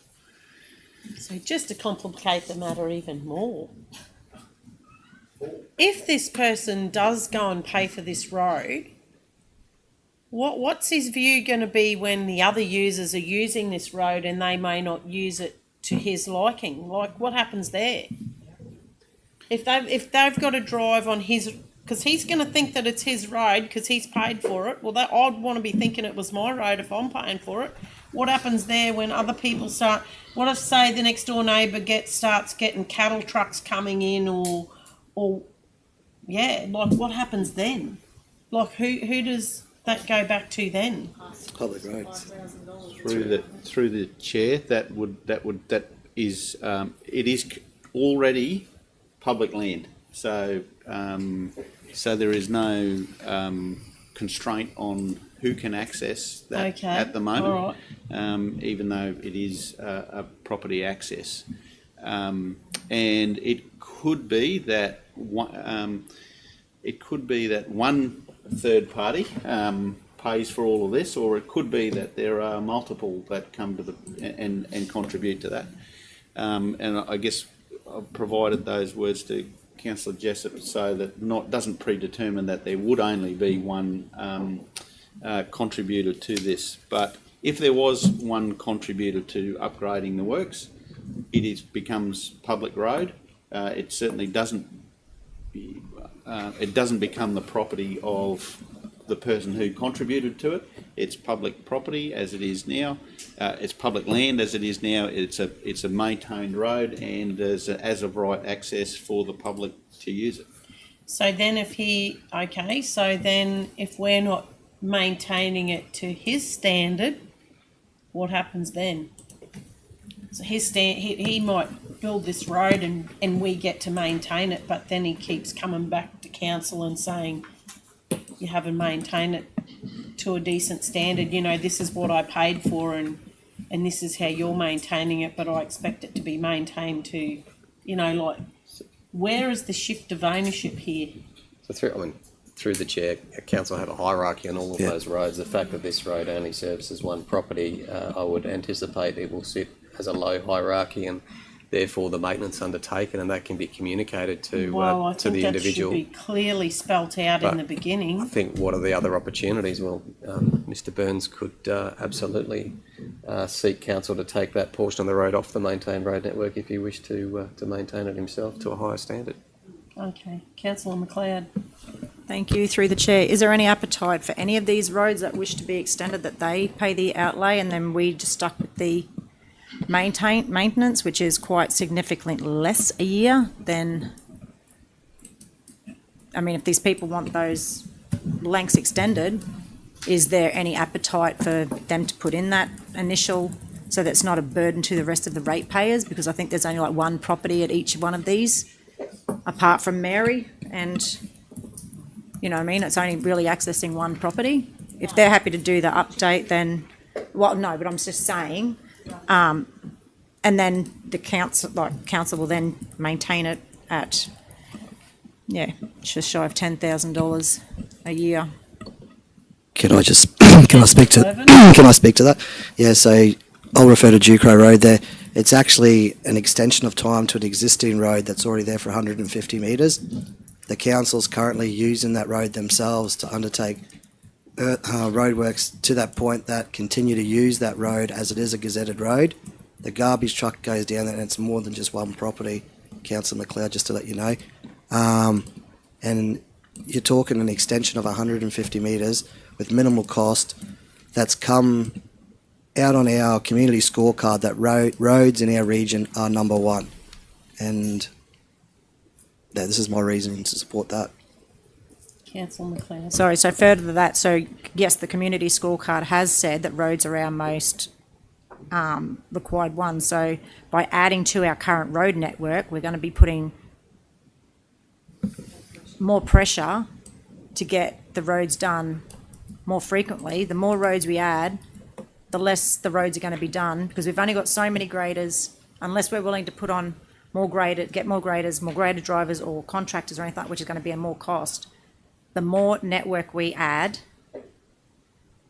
the less other roads are going to be attended to. I'm just... Well, we could look at it like that, but then, They're already as we're trying to encourage people to come and live in the Cassowary coast, you will find that with building more and more houses and extending properties, that eventually you're going to have to add roads to the network, one would think. Yeah, well, I guess it is at the developer's cost at that issue. I would like to ask, how would these roads be funded? So we've got here $22,000 for Ducrot, and we've got, well, we know that we're not going to be up for the cost of Uchi Creek, and $15,000 for Ranch Road. So how would that be costed? Through the chair, the process that is defined in the road network policy. If council adds additions to adds on maintained road extents, if you vote on that today, the policy says we don't start maintaining them tomorrow. We'll come back to you with budget requirements to undertake those works. I would assume those would be funded through next year's capital works budget. If council funds those projects in next year's capital budget, we then undertake the works. At the completion of those works, those roads will then transition to be on the maintained road network. There are other opportunities if there was a budget review but essentially council will have to fund those the capital works on those prior to them being to the grade before the graders go out and start maintaining those roads. Councillor Baines. Thank you, Chair. I really think we're putting the horse in front of the cart in this position. We did extensive workshopping on this stuff, and regardless of the upfront costs, where they're being covered, what we have to consider is the ongoing burden that never goes away. While those roads remain on the maintained road network, and increasing stresses upon resources and stresses upon staff and stresses upon in our environments and the way this stuff happens, that stuff never goes away. Those costs will always be there. So we're putting those costs onto ratepayers forever, or until someone else in another council adjusts the maintained road network again and either increases it more or starts taking roads off. And I know roads have previously been removed under this maintained road network during my time in council, and I'm not sure if I'm in support of increasing the burden on our ratepayers around particular properties.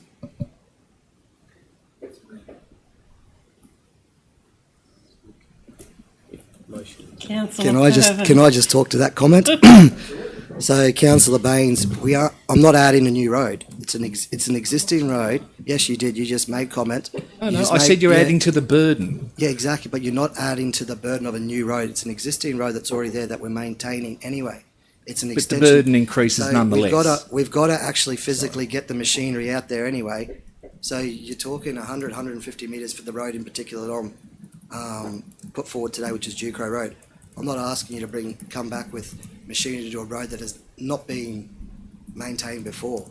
This is my issue. It's not what I'm saying, Councillor Purban. What I'm saying is, as we increase these things onto our maintained network, we're increasing the burden upon all ratepayers in the Cassowary Coast, all of us included. And it's something we have to consider. We could keep putting roads onto the road network ad infinitum, but how much rates are people going to be paying? And again, we're struggling to maintain the network now. I understand that the road's sitting there. All of these roads are all sitting there.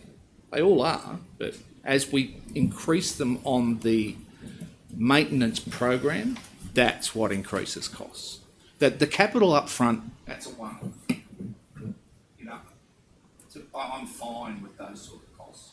It's the ongoing, the increase in depreciation and the increase in the burden upon our operation crews and our infrastructure staff.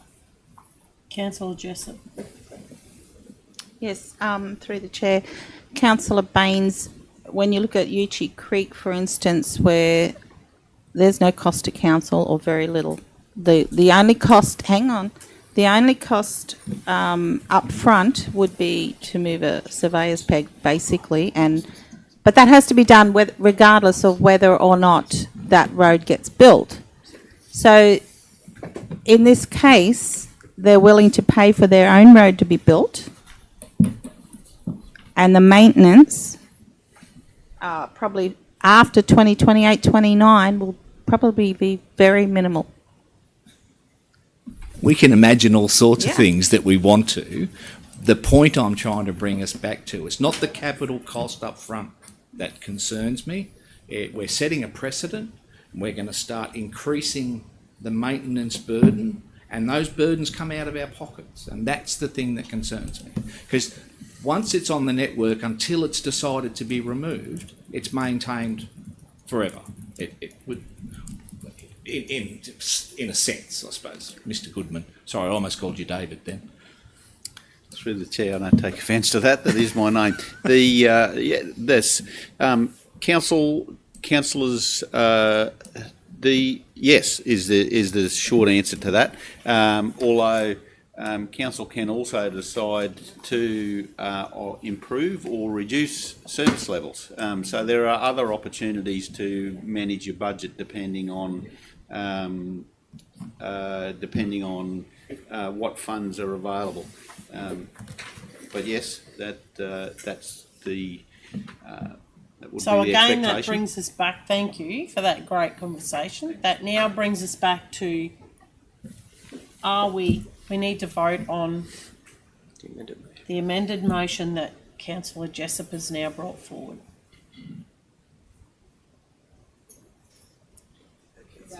So it was seconded by Councillor Purban.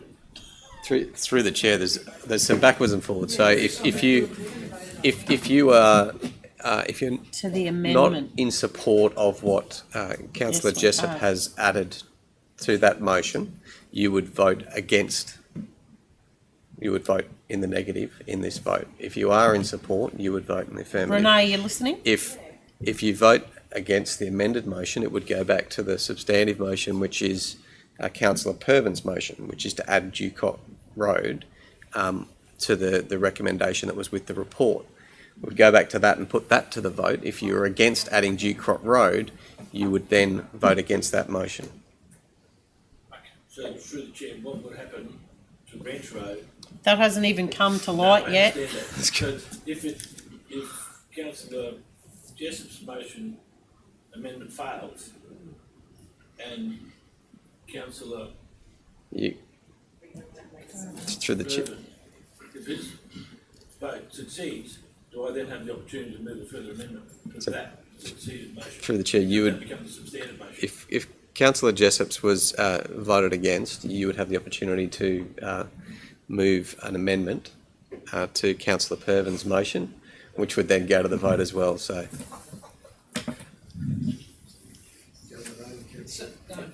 Sorry, I'm still. So we've approved Councillor Purvin's No. amendment. We have not. We've just stepped to the next one. Because, I mean, I've already spoken my stance on where I think this needs to Through go. the chair, a councillor can move a motion. That motion can be seconded, but Yes. if the amendments aren't supported, then you would go back to the initial recommendation from councillor Purvin. So we're looking to support both now or one? So you're voting at the moment on both Uchi Creek and Dewcrot Road to be added to those motions to be added to this. So if you're in support of Uchi Creek in particular in this vote, then you would vote in the affirmative. If you are not in support of what Councillor Jessup has put forward, you would vote against.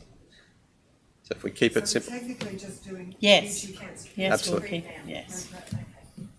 So those in favour of supporting Uchi Creek. So we have Councillor Chewy, Councillor Littlemore, Councillor Millwood, Councillor Jessup and Councillor Purvin. Against we have Councillor McLeod and Councillor Baines. So through the chair, we've now got a So amendment now proposed. over to you, Councillor Littlemore. Chair, I'd like to move what I said before. You'll have to say it again. Sorry. Don't get a free ride. As soon as this comes back to life. So, that we add .5, that we increase the maintained roadwork. Cost to council is going to be Maintained road network extents. plus 650 plus 1,000. Adding .5 that we increase the maintained road network extents on Ranch Road to have an end longitude and latitude of 145.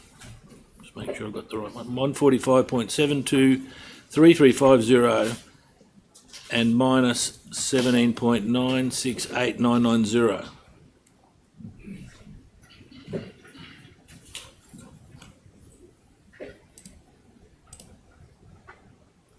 Everybody good with that? Is it? You would have to have anyone. Have we got a seconder? That needs It needs to be seconded first. Or you can talk to it. Nick's going to second it. Second by Councillor Purvin. There'll be an opportunity for anyone to talk to and against, but we may have carried. They all wish to talk, for it. Councillor Jessup. So is there, through the chair, Councillor Littlemore, is there any of the capital investment put in by the people that are out that way, that this road, this extra 95 metres will be enhancing their road? So through the chair, in response to that, that has not been put to the owners, so I don't know the answer to that question. But it could be a possibility that we could. Through the chair, the way that the report is written and the way that recommendation would progress, then as Mr. Goodman highlighted earlier, that any works required to bring that to our standard would be funded through our capital works program next year. Okay, thank you. There would be an additional, I think, $650 annually for that 95 metres. I'm happy to second. I think we've got Nick seconded it. So I've got another question. So, oh my God. So these extensions to these roads, like, because I'm aware that Ranch Road has already had a reseal, is that correct? It's through the chair. Resheet. Sorry, wrong word. Not this particular section, but yes, there has been a significant amount of works undertaken on Ranch Road in recent times. So we would see that we wouldn't be going back out there in the nearest future, so that, you know, like what I'm trying to get at is if we were going back out there to do a resheet, then adding that bit extra on would not cost as much as if we had to go out there and do just the extension.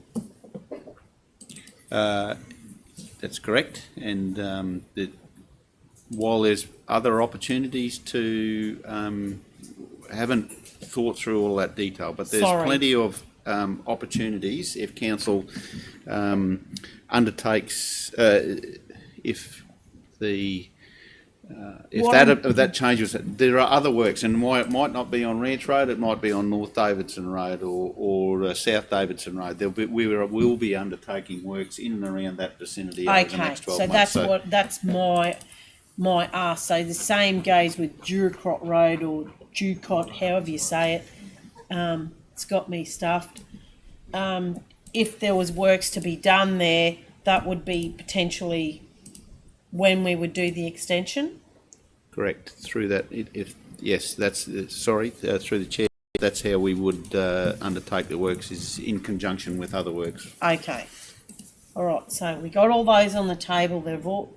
So we're going back to the new motion, which adds on. There'll be .1, .2, .3, .4. We got .5. Yeah. Yeah, so we just need to vote on the amended. So we're now looking to amend Councillor Jessop's motion. To include Ranch Road. So you've got Ducott, Uchie Creek and Ranch Road. Sorry, through the chair. Forgive me, I am very confused. I'm happy to support Uchie, but I may not be prepared to support the other two. So how does that come about that I can vote separately? That's what I thought we were doing. I thought that one got approved. So you would need to now vote against this That's what I'm new saying. motion, and that would take that one. Just that one, but leave We that would one. go back to the. We would go Uchie back Creek, there and again. But if you are opposed to Councillor Pervin's original motion to include Ducott Road, you would need to then vote against if we went back. So if you vote in the affirmative, this will become the substantive motion, which will include all three additions. And If then you vote against this one, depending how many people vote for and against. So if it gets up, then it's beyond your control. But if it doesn't, then it will take that one off, and it will go back to the two that we have still standing at the minute. And then you would need to either vote on those two, or you would need to vote against the two, and then it would, depending on the outcome, it would either be taken on board or it would have to go back again to the first one. Sorry, so through the chair, the last vote was for both those roads to be added to the maintain road network, correct? Yeah. it was what through the chair, yeah. So through the chair, it was the amendment to the original motion. So the original motion that was put forward by Councillor Pervin always had Ducott Road. The amendment was purely just to add Uchie Creek. If this has become too much for everybody to understand, I would ask that maybe we should defer and come back to another conversation on this particular item. The Chair, you've got a motion at the moment that's there. No?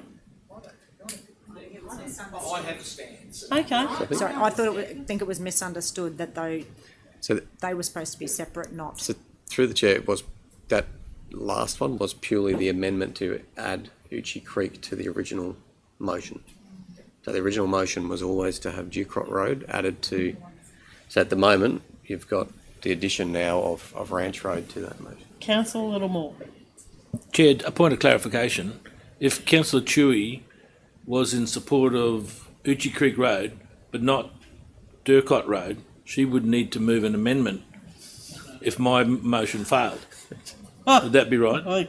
Through the chair, I think we're best to go to the vote on the amendment that's there now, and then we can navigate the way forward. So there's a vote. We've got a mover of the amendment and a seconder. Yep. So now we need to put it to the vote. So those in favour of adding Ranch Road? I will. So we've got Councillor Littlemore, Councillor Millwood, Councillor Pervin, Councillor Jessop.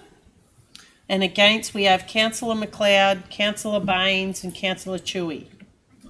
That's now the substantive, so you would take that vote to that motion to the vote. So just can you reiterate what it is currently? So through the chair, we have currently got a that council adopt the revised maintained road network as per Appendix A and approach property owners on Mary Street, Silkwood, with the consideration of a proposal to build a road that at their expense to be funded by a special charge within their rates. That's number 2. So then we go to number 3, which is the addition of... respect to the maintenance extents of Dewcrot Road, Upper Darragee, that Appendix A be amended to have the end longitude and latitude that was previously communicated. We've then got that the motion be amended with respect to the maintenance extents of Uchi Creek Road, that Appendix A be amended to have the end longitude and latitude as previously stated, subject to A, council resolving issues with the private infrastructure of the council-controlled road, preventing road construction to the above longitude and latitude, a third party or properties undertaking approved works at their expense on the extended section of Uchi Creek Road to the required standards and requirements of council. Further, that if approved, works as detailed in A and B are not complete by 30 June 2028, no change to the maintained extents will occur. And then, in addition to that, that the motion be amended with respect to the maintenance extents of Ranch Road, that Appendix A be amended to have an end longitude and latitude as described for Ranch Road. Okay, so we're all clear on that? That's what we're voting on. Okay, we're voting on that now. That's the motion. Do we want to say it again? Okay, we're going to the vote. So those in favour of the recommendation. So that's Councillor Purven, Councillor Jessup, Councillor Millwood and Councillor Littlemore in favour. And against we have Councillor Chewy, Councillor Baines and Councillor McLeod. So the motion is carried. Thank you. Sorry about that. Well done, guys. It was a bit of a hot potato, but we got there. Can we have a break? We'll take 5 minutes.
Thank you. Welcome back. Sorry, guys, but we've just had another break. We welcome 5.2 Innisfail and Tully CBD regulated on-street parking, and Mr. McAvoy and Mr.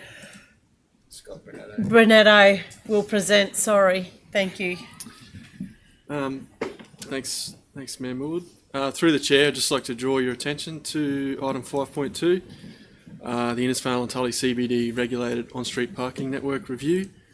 I'd just like to acknowledge the contribution of some of the internal teams, including Reg Services, as well as our team, Asset Engineering, and the gentleman sitting next to me who contributed a lot to this report.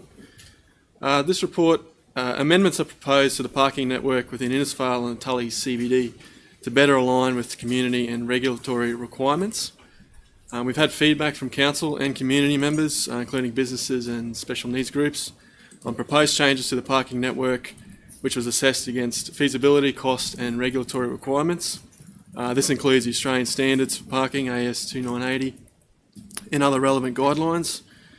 Just important to reiterate that this was isolated to on-street and CBD parking within Innisfail and Tully themselves. There'll be other reviews forthcoming later. And the end result was we've had 14 amendments to the Innisfail CBD parking network and 4 in Tully. They are tabulated in the report, in the table in the report. The consultation around this was undertaken last year through a council workshop, which was hosted by Regulatory Services, and there were proposed amendments to the current parking network, which arose then were assessed by operational staff. As a result, we then reconsulted on the 13th of March through another workshop with Asset Engineering, and this feedback was used to finalise the changes, which you can see tabulated in this report. There'll be a financial implication in the order of around $20,000 there or thereabouts on the asset maintenance operational budget for this work, and I would recommend the recommendation being that council approves the amendments to the parking network within this report to the Innisfail and Tully CBD. Thank you. Councillor McLeod. Thank you, through the chair. I will move this. This is a really great piece of work, and kudos to our teams because it was across a lot of divisions. It's good to see that we're going to be gaining an extra 2 disability bays, and gaining probably quite a lot of extra parking bays that were just not purposed right, or they were good back in the day, but as times have changed, yeah. So I'm very happy that, we'll have a lot more. I know in Innisfail alone, I think there's probably about another 10 or 12 that we've gained. So that's really great work, and thank you very much. Councillor Littlemore. Thank you, Chair. I'd like to second that motion, and doing so also compliment the staff. The consultation internally, the consultation with councillors. We worked you pretty hard to get the outcomes that were practical for the community, and also like to thank the community for their input. I know I encourage people to make contact with council to let them know their concerns, and I'm very happy to second that, Chair. Thank you. Yes, and I believe there will be further consultation and deliberations on-street parking in other areas of the Cassowary Coast, markedly Cardwell and maybe Mission Beach.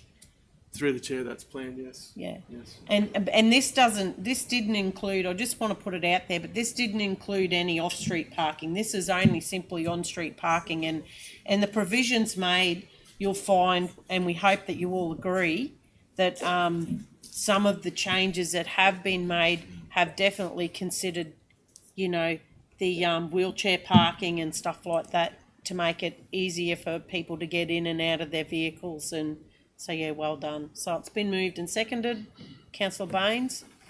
Happy to support. With your indulgence, I'll include a comment, if I may, Chair. Absolutely. Just a discussion point around, and I'm not asking you guys to answer this because this really is a Reg Services question, but the 2-minute drop-off zone out front of Target Health, Yeah, and people have, it's quite contentious. And I know my wife is a disability worker and she can't get a resident out of the vehicle in 2 minutes, but it's not the intent that if you're there for 2 minutes, will throw you out. It's more about if we say 15 minutes, people will take 45. It's more if we're targeted at 2 minutes, hopefully people are in and out in 5 or 10. And I did have the discussion with the reg services people, and they do have discretion around the ticketing in those sort of circumstances. So if you're there trying to get Nuna out of the car and you've been there 2 minutes and 15 seconds, I don't believe personally they're going to walk up and write you a ticket. So No. Councillor McLeod. Through the chair, and following on from that, that 2 minute zone is not, it's to get your person out, but it's not to close your door, walk away. That is a 2 minute time, safe spot, hop back in the car and move to park, and then, it's not. Because I did ask, there was a question I asked about why was it not called a drop and go, but there was implications that I believe why it couldn't be called a drop and go. Is there not? Rather than a 2 minute park? I'll have to take that question on that. Okay. Okay, thank you. Through the chair, I think it could be there's not a stop and go as a formal parking mechanism. It could be a loading zone, but that wouldn't provide the same outcome as the 2 minute zone, yeah. It wouldn't? Loading, I think No. loading could be up to 15 minutes while the vehicle's running, is what I understand. Yeah, it depends on the type of vehicle too. Zone is commercial loading, it's different to. So is there any line of sight that the sign could say drop and go zone, or that's not something that? Through the chair. I don't think we could enforce that under our local laws. Yeah, that specifically called a drop and go. It would just be what it is signed now is a 2 minute. I guess it'd be the intent would be if it's 2 minutes, if that's the intent of it, then it is drop and go. But there would be no. I don't know what the signage would. I don't know if there'd be official signage. Okay. Drop and go. I just thought I'd ask. Yep.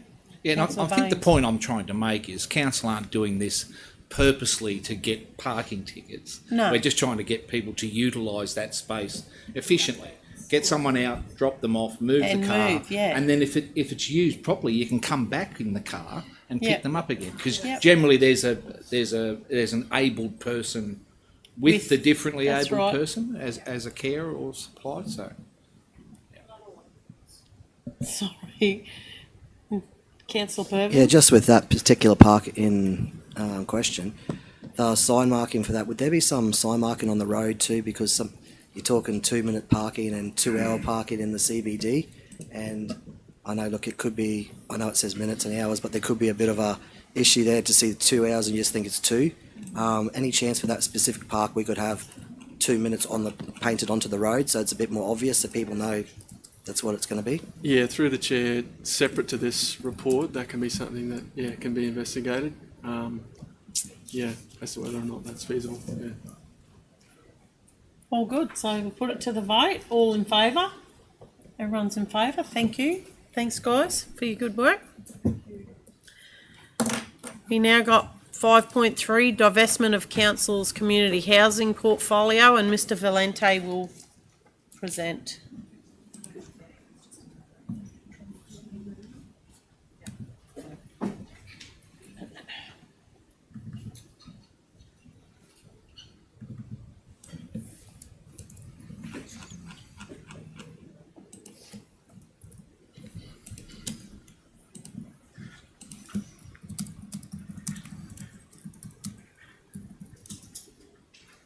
So I moved this before or after this motion? You would just make a motion that changes it. Before anybody. Good morning. Morning, councillors. Yeah, good morning. Mr. CEO. Morning. Right. This is the second report relating to the divestment of council's community housing portfolio, so I thought I'd just quickly refresh a couple of things, what that portfolio consists of and the prior resolution that council's already done or made. So the portfolio consists of 1 managed property, which is owned by DOH. That's at Spina Court. We have freehold properties with DOH funding agreements. We have a number of freehold properties without funding agreements. We have reserve properties with funding agreements. We have reserve properties without funding agreements. So divestment needs to take into account those various tenures and funding agreements and options available to council. The council resolved in December 22, as you know, three things. One, to enter into an interim housing management agreement with Innisfail Youth and Family Care. Secondly, to engage with DOH and Innisfail Family Care about options available in its intention to divest its interest in those properties. And thirdly, to provide a further report to council on those divestment options, which is why we're here today. So that was in December 22. Since then, of course, council's adopted the 2024 Local Housing Action Plan and also its corporate plan, which again clarifies its role as being primarily an advocate of housing to be delivered by other more capable agencies, which ratifies the 22 resolution by council. So that's where we're at today. And this is the further report that was contemplated in 2022. So council officers have investigated those divestment options, and we've had numerous discussions with Department of Housing, Department of Natural Resources, as well as other stakeholders such as Innisfail Youth and Family. We're of the view that it would be a benefit to council and to its tenants if the portfolio was owned and managed by a registered community housing provider for a number of reasons, particularly community housing is not part of council's core business. In fact, most Queensland councils or local authorities no longer provide this service. We're one of the few. Secondly, a registered housing provider would be better able to manage that portfolio. They'd provide up-to-date management systems and trained staff to deliver those services more effectively than council. They would be able to provide wraparound services for tenants at risk, which we cannot provide, services like domestic violence, crisis accommodation, youth programs, etc. A housing provider would also be able to better source funding and partners to leverage off that portfolio and increase our housing stock. Thirdly, there'd be immediate financial savings to council in relation to the divestment.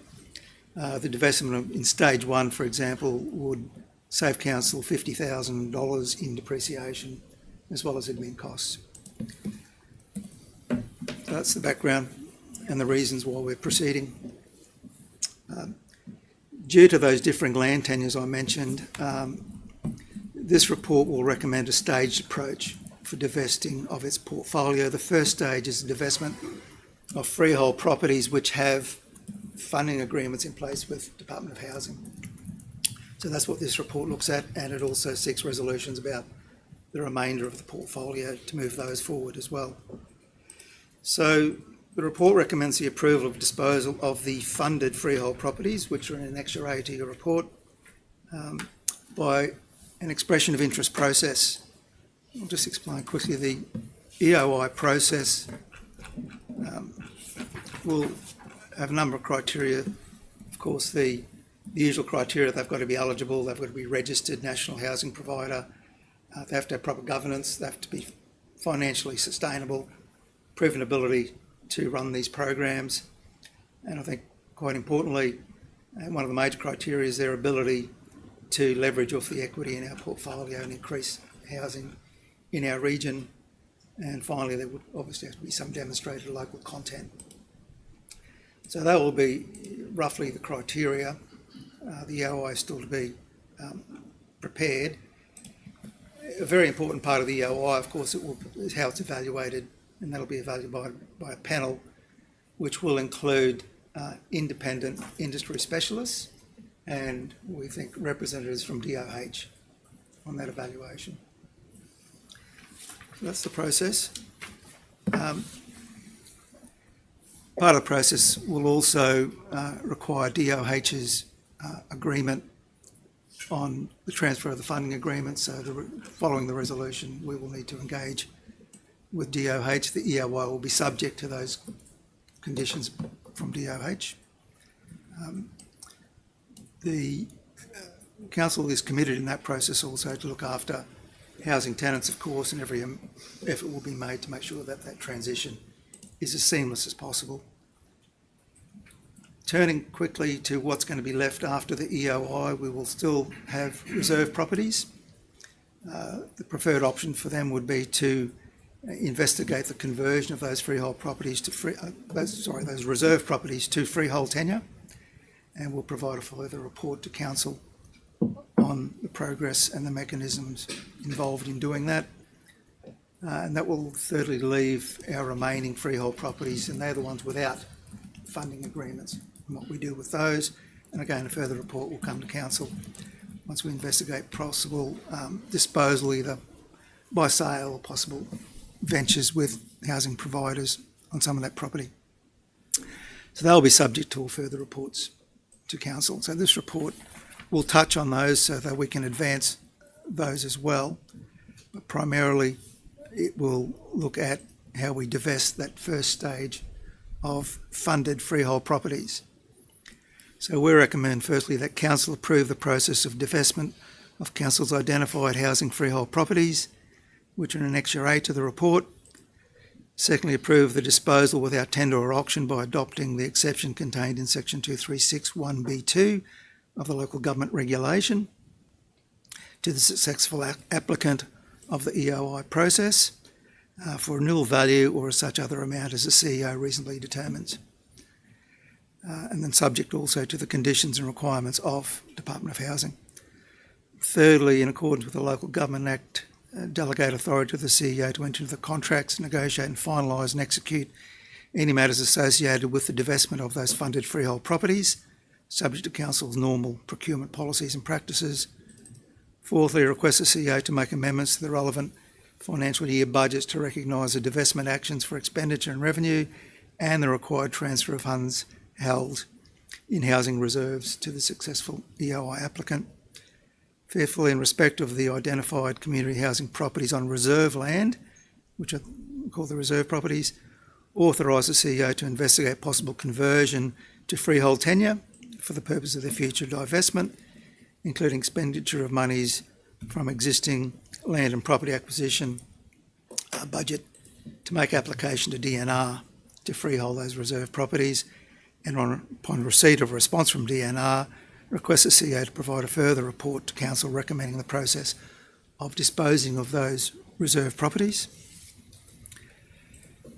I mentioned there was a managed property, and so a resolution to request the CEO to provide DOH 1 month or more notice to terminate the month-to-month tenancy of that managed property at Spina Court.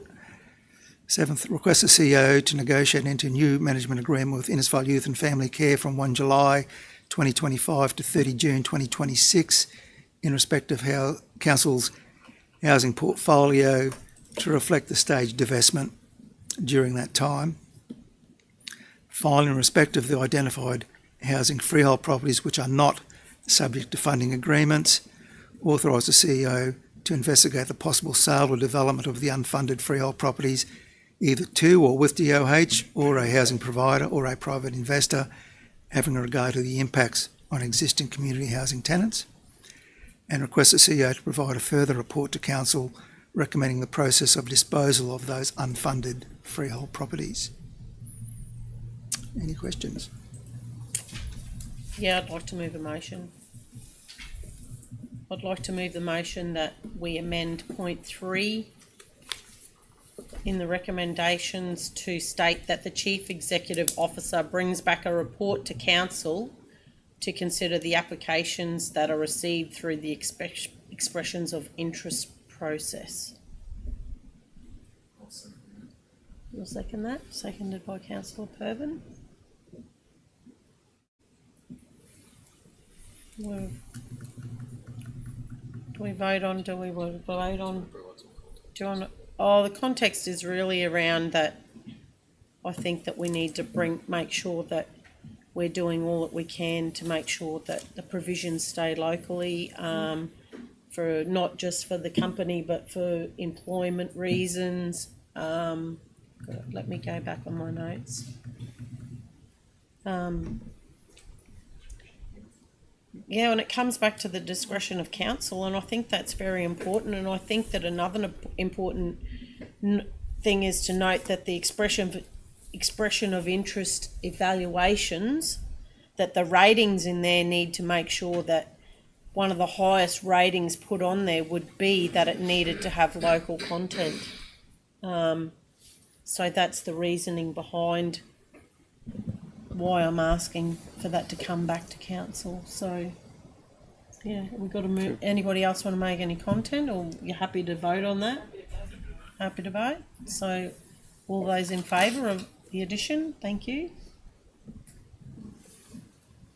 Thank you for your lots of work that you did on that. Thank you. Appreciate it.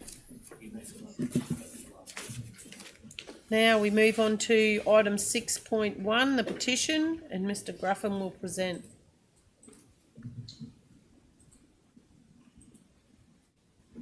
So, through the Chair, Council's received a petition from Mr. John Moyle and Mrs. Tracy Buzelich as the principal petitioners in relation to the alterations to traffic conditions along Fitzgerald Esplanade between Emily Street and Campbell Street. The petition states, as residents, we express our concern, disappointment and anger at Council's decision to alter the traffic conditions along Fitzgerald Esplanade between Emily Street and Campbell Street, making this section a one-way thoroughfare. We demand that your Council reserves its decision and reverts this section of Fitzgerald Esplanade to a two-way thoroughfare. The report receives the petition, so the recommendation there is that Council receives the petition titled Alterations to Traffic Conditions along Fitzgerald Esplanade between Emily Street and Campbell Street, and notes that this matter will be considered at Council's local government meeting scheduled 24 April 2025. Councillor Pervin. Yeah, Chair. Just in relation to the recommendation there, previously today we, Councillor Littlemore moved a motion to have the April meeting held at Cardwell. So just in relation to that, and also currently we're currently going to have the principal petitioner and some of the residents come to present to council at some stage in the not too far future.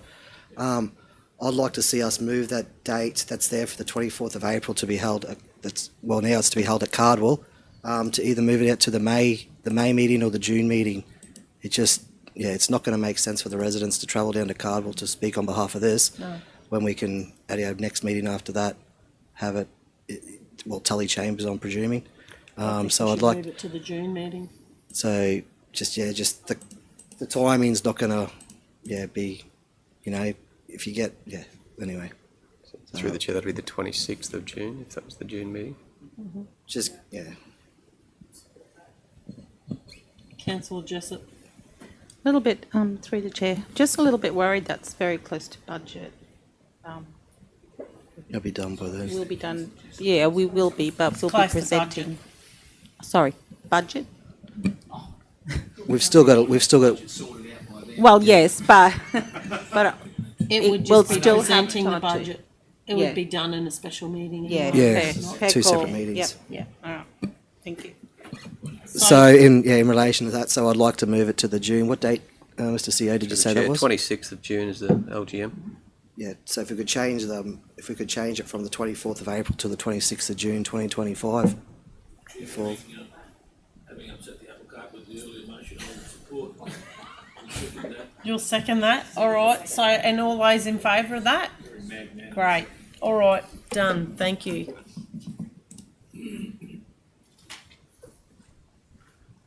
That brings us to general business.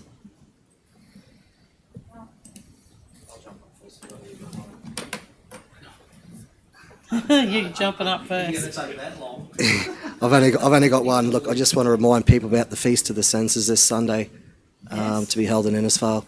Not too sure of the weather outlook, but a lot of work's got into this, and it's a great event held for the community. So I'd encourage everybody to come down on Sunday, and also the events leading up to it. Yep, thank you. No worries. Councillor Jessup? I just look because she's always got general business. Yes, she does. Yes, through the Chair. Obviously, everyone knows that recycling has now commenced, curbside pickup, and a lot of people are saying they haven't quite received their yellow lid yet. So if you haven't received your yellow lid, please call 1300 763 903 and they will sort that for you. You can still recycle using the green lid until it's changed. So yeah, don't start getting used to that. And you can also please download the free app. It doesn't cost you anything, but you can, if you're not sure what goes into the yellow bin, the yellow lid bin, it can tell you. You can scan an item, or if you're still unsure or you don't have the app, then if you're in doubt, leave it out. Sorry, the name of the app. The name of the app is Recycle Mate, and you can get the link off our website as well. So we're already seeing some really great results, and most residents are recycling right. And it's clear that our community is stepping up, so thank you very much. I've got one more item that has been brought to my attention, and it's about backyard fires. So I've had a few people report to me that people are burning plastics and stuff in their backyard and creating a nuisance for neighbours with noxious gases that come from that. So neighbours are suffering with ailments. You don't know who they are, but they're the ones that are suffering. So please don't light up in your backyard. Thank you. Through the chair, can I just add to that? I know there was some media out there that I wonder where the waste is going. I can absolutely confirm, and as you've highlighted, that those trucks are going to the Cairns Material Recycling Facility, which is a different facility to the Bedminster. So I think we all saw in the media that the Bedminster had a fire and was severely impacted, and it was coming to end of life anyway. That's a separate facility to the material recycling facility. So our trucks, the JJ's trucks, will unload loads onto the floor of the material recycling facility. They then go through a system of conveyor belts that separate out cardboards, paper, aluminium, steel, all of these recyclables. And like you said, it's been an interesting process over the first week to watch. I think we won't name and shame, but there are some areas where we certainly need to focus more of our education, where we saw contamination as high as 50%, but there are certainly some areas where we saw contamination as low as sort of 30%, which for the first iteration is a good outcome. And there's there is some targeted educational programs that council will be rolling out as we move forward as well. So I guess thanking those that have, and why do we want to get that contamination rate down? If the contamination rate is too high, the facility won't accept it. So they'll then have to take that and put it in a truck and send it up to Mareeba. So if you are separating waste and doing it well, then it's going to the material recycling facility. If we see significant contamination and you're putting green waste in with your recyclables, you're putting some of these contaminants, I think we had a vacuum cleaner that was in there at some point, that is when that waste will go to the facility but then be re-diverted because it just physically can't be recycled. Okay, Councillor Chewy. Thank you. And following on from that conversation, just a couple of points. There's been a lot of advertising on the radio that, we're embracing recycling, which is fantastic, but you cannot put your green waste in any of the bins. So that's causing a lot of angst with our community. Some people pull out 3 weeds from their pot plants and don't know where to put it. So we're not talking palm fronds, we're just talking a small amount. So can I just have some clarification on where small amounts of green waste potentially could go, or green waste in general? But they go and recycle, mate. It'll tell them exactly where to put it. Yeah, but some people may not. There's a demographic that probably don't have that capacity. So technically, it goes in your red bin. Technically, it is part of your red lid bin. Yeah, you can. Well, that's what I've been telling people. But put that odd little bit in, but I would not fill your bin up. No. And that's I replied to one lady, said a small amount of bagged, because we all know that the red bin, everything needs to be bagged. But just the advertising on the radio is loud and clear that you cannot put green waste in any of the bins. That's the message. That's not our I know deciding, that, that's but a it's causing private confusion. contractor. It's causing confusion within Yes. community. That Through was the chair, point I the made. general waste bin is purely that now. It is general waste. Green waste is a putrescible waste, so it rightly goes into the into the red lid general waste bin. We don't audit, whilst the education going out is look at ways of reusing or recycling that resource, which that could be everything from engaging a local contractor, taking it for free to one of our transfer stations where we can then turn it into a mulch and that product goes back, or again you might have your own compost at home and the ability to recycle that, but we don't audit those red lid bins. If it's going into there, it is more around best practice is to separate that. We pay an absolute premium to send that material all the way up to Springmount near Mareeba, and then we pay at the gate as it goes into landfill. So if you can divert that in other mechanisms, and council will have some opportunities to consider different ways to incentivise that in the upcoming budget process. But we're encouraging our community to look to certainly recycle or reuse those materials. So transfer stations, compost, or other opportunities. But if it's in there, we're not going through and auditing it. It is a putrescible waste, so that is an outcome. Thank you. And just another question, to which I don't know.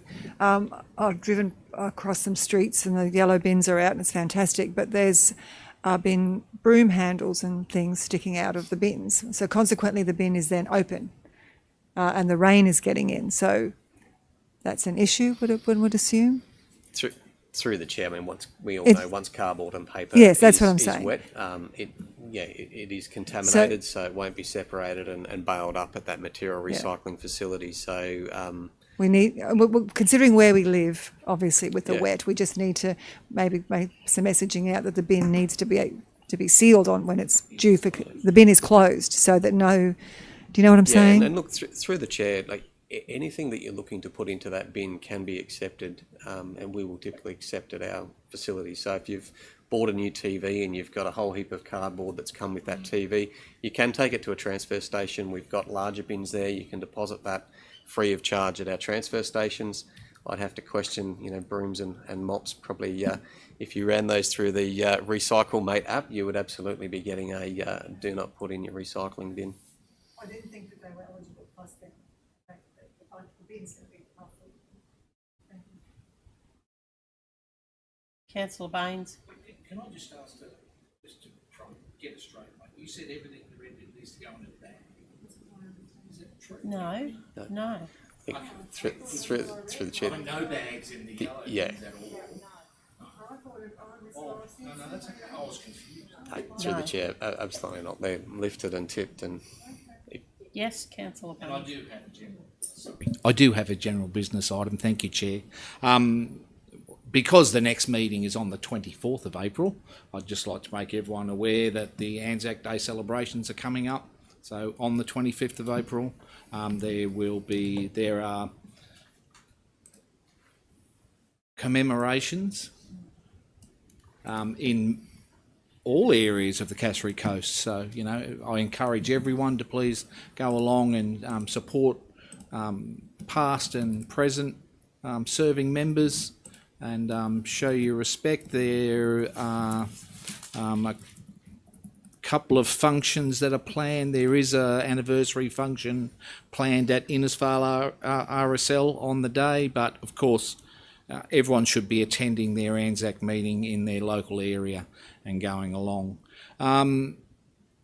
Just as a reporting piece, I myself attended the National Feral Pig Conference over the last 3 days. We had a couple of council officers there as well.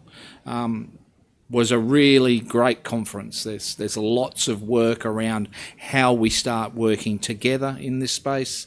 A lot of information that people have that they're not necessarily sharing. So there was a piece of work around that.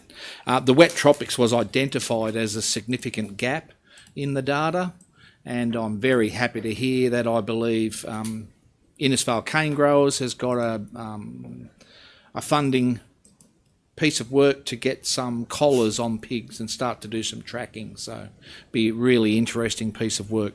We've got a long way to go in this space, but the federal and all the state governments, because this was a national conference.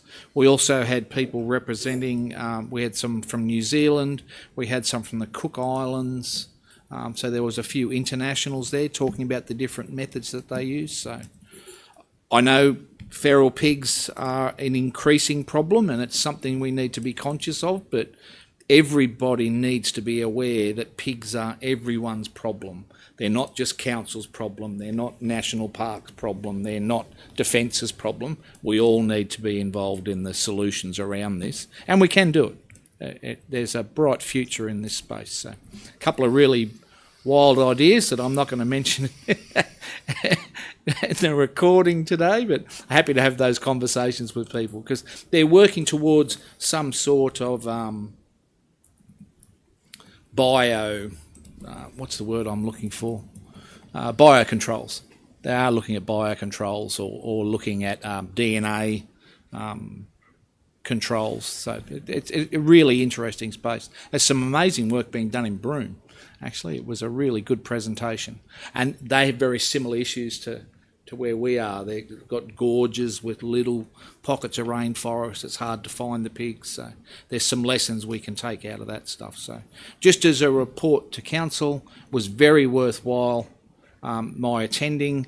I appreciate your support that I could go along and be in that space, and we'll continue the efforts with the Cassowary Coast Feral Pig Executive Oversight Group into the future. And we have the support of the National Feral Pig Team, DAF, BQ, and DAF federally now are interested in coming along and being part of that. So that's Department of Agriculture, Fisheries, and something of Forests.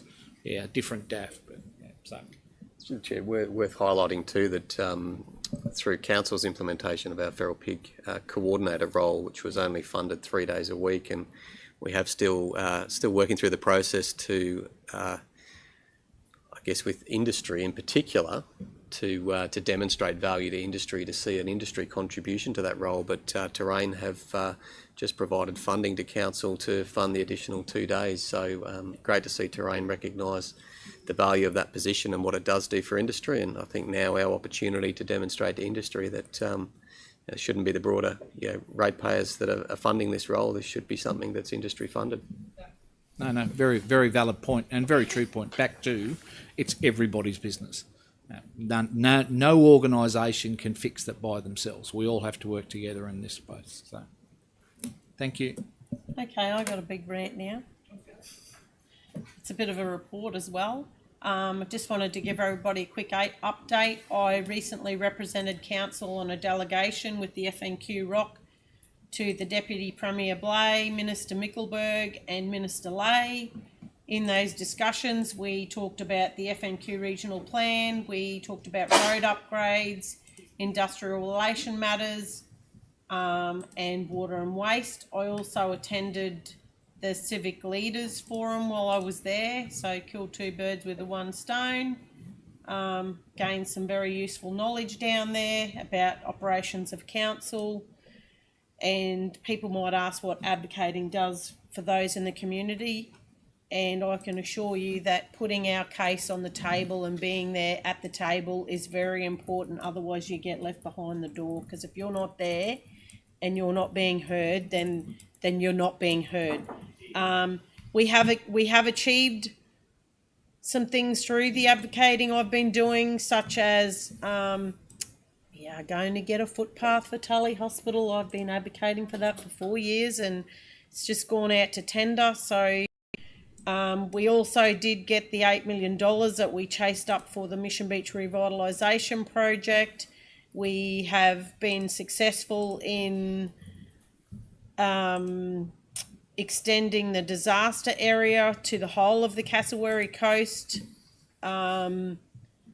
We've also been, where have I lost my place now? I shouldn't have touched that. We've also achieved contact with AA New Image, who owned the cabins down at Cardwell. We've now got the go-ahead to be able to move them, which we will be doing. I just want to say that the cleaning up of 1 Mile has been delayed due to the fact that they've now got to go and put a whole lot of rock in there so they can put an excavator on it to move the sunken vessel first. Then once they move the sunken vessel, then they've got to take all the rock out, and then our contractors can proceed with that bit of work. And I also just want to put out there that Council has been supporting Mission Beach through the Shop Mission Beach initiative, and as well as supporting them through many other projects that we've put on the table with the traders down there. And I encourage you to go to Mission Beach. It is beautiful, and yes, there is construction going on. I encourage you to go and have a look what's actually happening down there and support the businesses which are down there. I mean, this project was supported by all 3 levels of government, not just council. It was supported by the state and the federal government, and I can't express enough that you need to look at the big picture at the end. People, it will be what it was meant to be. Have a look at the master plan. We are getting there. It's on time. Please go down and support the people at Mission Beach. That's all I have to say. Thank you. Has anybody else got any general business? Through the chair, forgive me if I'm wrong, but is there a Meet the Machines thing coming up at Mission Beach? There is. There is. Yeah, Saturday, 5th of April. So if everybody's free, they'd like to come down and, as the Mayor has said, support the local businesses. And people have to turn off the highway if they're travelling to come to Mission Beach. And there is a lot to see at Mission Beach. A lot of businesses support, and we appreciate everybody that does come down and support. Yeah, Mission Beach. It is a big project. It's been talked about for many, many, many years, long before I was in council. So it's something that the businesses all were very happy to have and embrace. And I am very empathetic and sympathetic to the work that is happening. And I ask everybody to support their local shops and go down there. Thank you. Thank you. Is there any further general business? Well, we will now proceed to move into our closed session. This will be closed to the public in accordance with Local Government Act 254J13E. Legal advice obtained by the local government or legal proceedings involving local government and negotiations relating to commercial matters to consider the following items. Item 8.1, auction for intention to sell land for rates arrears, and item 8.2, contract CCW 0000113, supply and delivery of bulk fuel and fuel card services. Can I have a happy to move? Seconded by Councillor Jessup. All in favour? Thank you.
Can I please have a mover and seconder to move out of the closed session? Moved by Councillor Jessup, seconded by Councillor Pervin.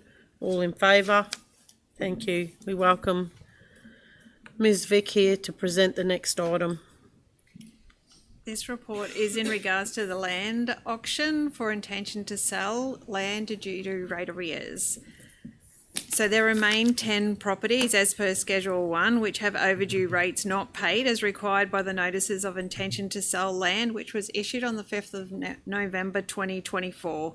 I'd just like to acknowledge a typo there in the exec summary that says 2025. It was definitely the 5th of November 2024. Council must now undertake the necessary procedures to sell the land in accordance with the requirements of the Local Government Regulation 2012. The recommendation is that council that the land described as per Schedule 1 attached be sold by auction for overdue rates at 10 a.m. on Saturday, the 10th of May 2025 at the Innisfail Shire Hall office at 70 Rankin Street, Innisfail, and that the Chief Executive Officer be authorised to set the reserve price as per Section 1431B of the Local Government Regulation 2012.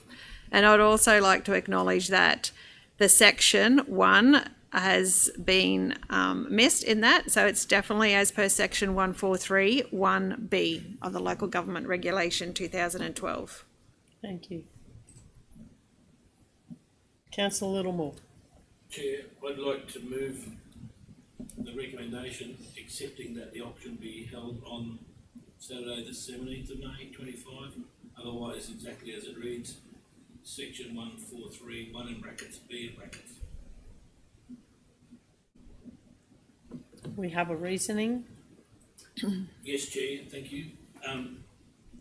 Chair, when councils sell people's property for overdue rates, it is one of the harshest things that we are granted the power to do under the Local Government Act to a property owner. I understand that people have had up to 3 and sometimes a little bit more than 3 years to get their affairs into order. Chair, as you know, some people are not necessarily able to do that within that kind of time frame. Given the harshness of the solution which councils are allowed to apply in the case, which is actually to take people's property from them and give them the residue of what we achieve at an auction sale. Chair, I think that we should give people every opportunity. If it means 1 extra week and it means that someone gets to keep their property, I think that the reputational risk that we run of not giving them that opportunity is greater than any risk to reputation that we might run otherwise. People already will feel that this is a draconian measure, that councils sell people up. Unfortunately, you know, it's the only mechanism that we have when we get to this kind of situation. And you can see from the report that the issuing the notice to sell, which we did on the 20th of November, has actually brought 14 property owners to the table. So, you know, we've had the threat. We also have people, and I have been contacted personally by a constituent, no names to mention, of course, who is making, I believe, every effort, and it would be a tragedy for him to lose his property, I believe, for the want of a week. There is no financial downside to council. In fact, there's a slight financial upside to giving ratepayers that extra week, because we continue to earn interest on those rates, and there is no risk that we don't get our money. Thank you, Chair. Thank you. That's a very good description. So you're thinking that the extra week is going to provide maybe 1 or more ratepayers with the opportunity to keep their properties. Okay. They might otherwise lose. All right. Anybody else got any comments to make? Councillor McLeod. Sorry, through the chair, correct me if I'm wrong, so if those rates, overdue rates, are paid by the auction date, that will not be going to auction? Correct. Okay. So currently it sits, they've got a month and a half? Yes. Okay. Thank you. Chair, can I ask? Yes. Councillor So, Ms. Littlemore. Vick, There's no opportunity for them to pay any less than the full amount, that's correct? Beg your pardon? No opportunity to pay any less than the full No. amount to avoid the auction? No. They must pay the full amount? Yes. Thank you. So the amendment you're asking for is the auction date Correct. to be pushed out 1 week. Through the chair, just to add some additional context to council a little more. So if a resident is to maintain their overdue rates and charges under that 3 year, that intention to sell process wouldn't commence. So some individuals can maintain it just underneath that 3 year period for an indefinite period of time, and it won't progress to intention to sell. But once that process has started, it must be the entire amount. Anybody else got any comments? So you're looking for somebody to move? Second. I'll second it, only under the plight that you've given that there's a possibility that somebody could pay this within that extra time frame. However, I think it needs to be made clear, as the CEO's just mentioned, that if it's kept off there, then they're not put in this situation from the beginning. Councillor Pervin. Can I just ask a question? Any implications, Mr Vick, by putting this out the 1 week from the recommendation? Not to the 17th. Okay. Okay, so Councillor Jessup, have you got a comment? It's very rare that we really are able to do the right thing, and I feel like maybe this is the right thing to do. Give them the extra week. We're able to do it. It's not costing us anything. No. So I'm happy to be supporting this. Okay, so we take it to the vote. So those in favour of Councillor Littlemore's extension of 1 week, I'm in favour of it. So that's Councillor Littlemore, Councillor Millwood, Councillor Pervin and Councillor Jessup, and those against, Councillor Baines, Councillor Chewy and Councillor McLeod. So the motion has been moved. Carried, whatever, carried, yes, sorry. Thank you. Thank you. Very much.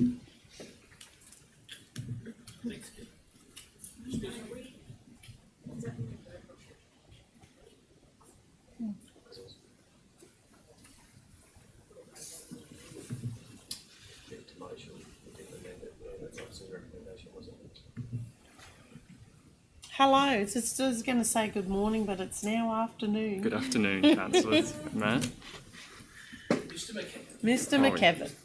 Welcome. Thank you. Do you want to introduce it, or am I happy to introduce? You can introduce it. So I'm here to present supply and delivery contract award for supply and delivery of bulk fuel and fuel card services.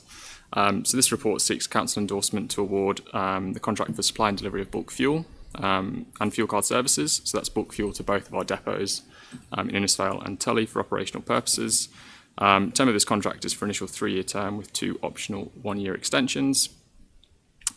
This contract and the aim of this contract is to move from a transactional relationship with suppliers to a more of a partnership and develop that relationship to ensure that continuity of supply. Obviously, fuel is critical to our day-to-day operations.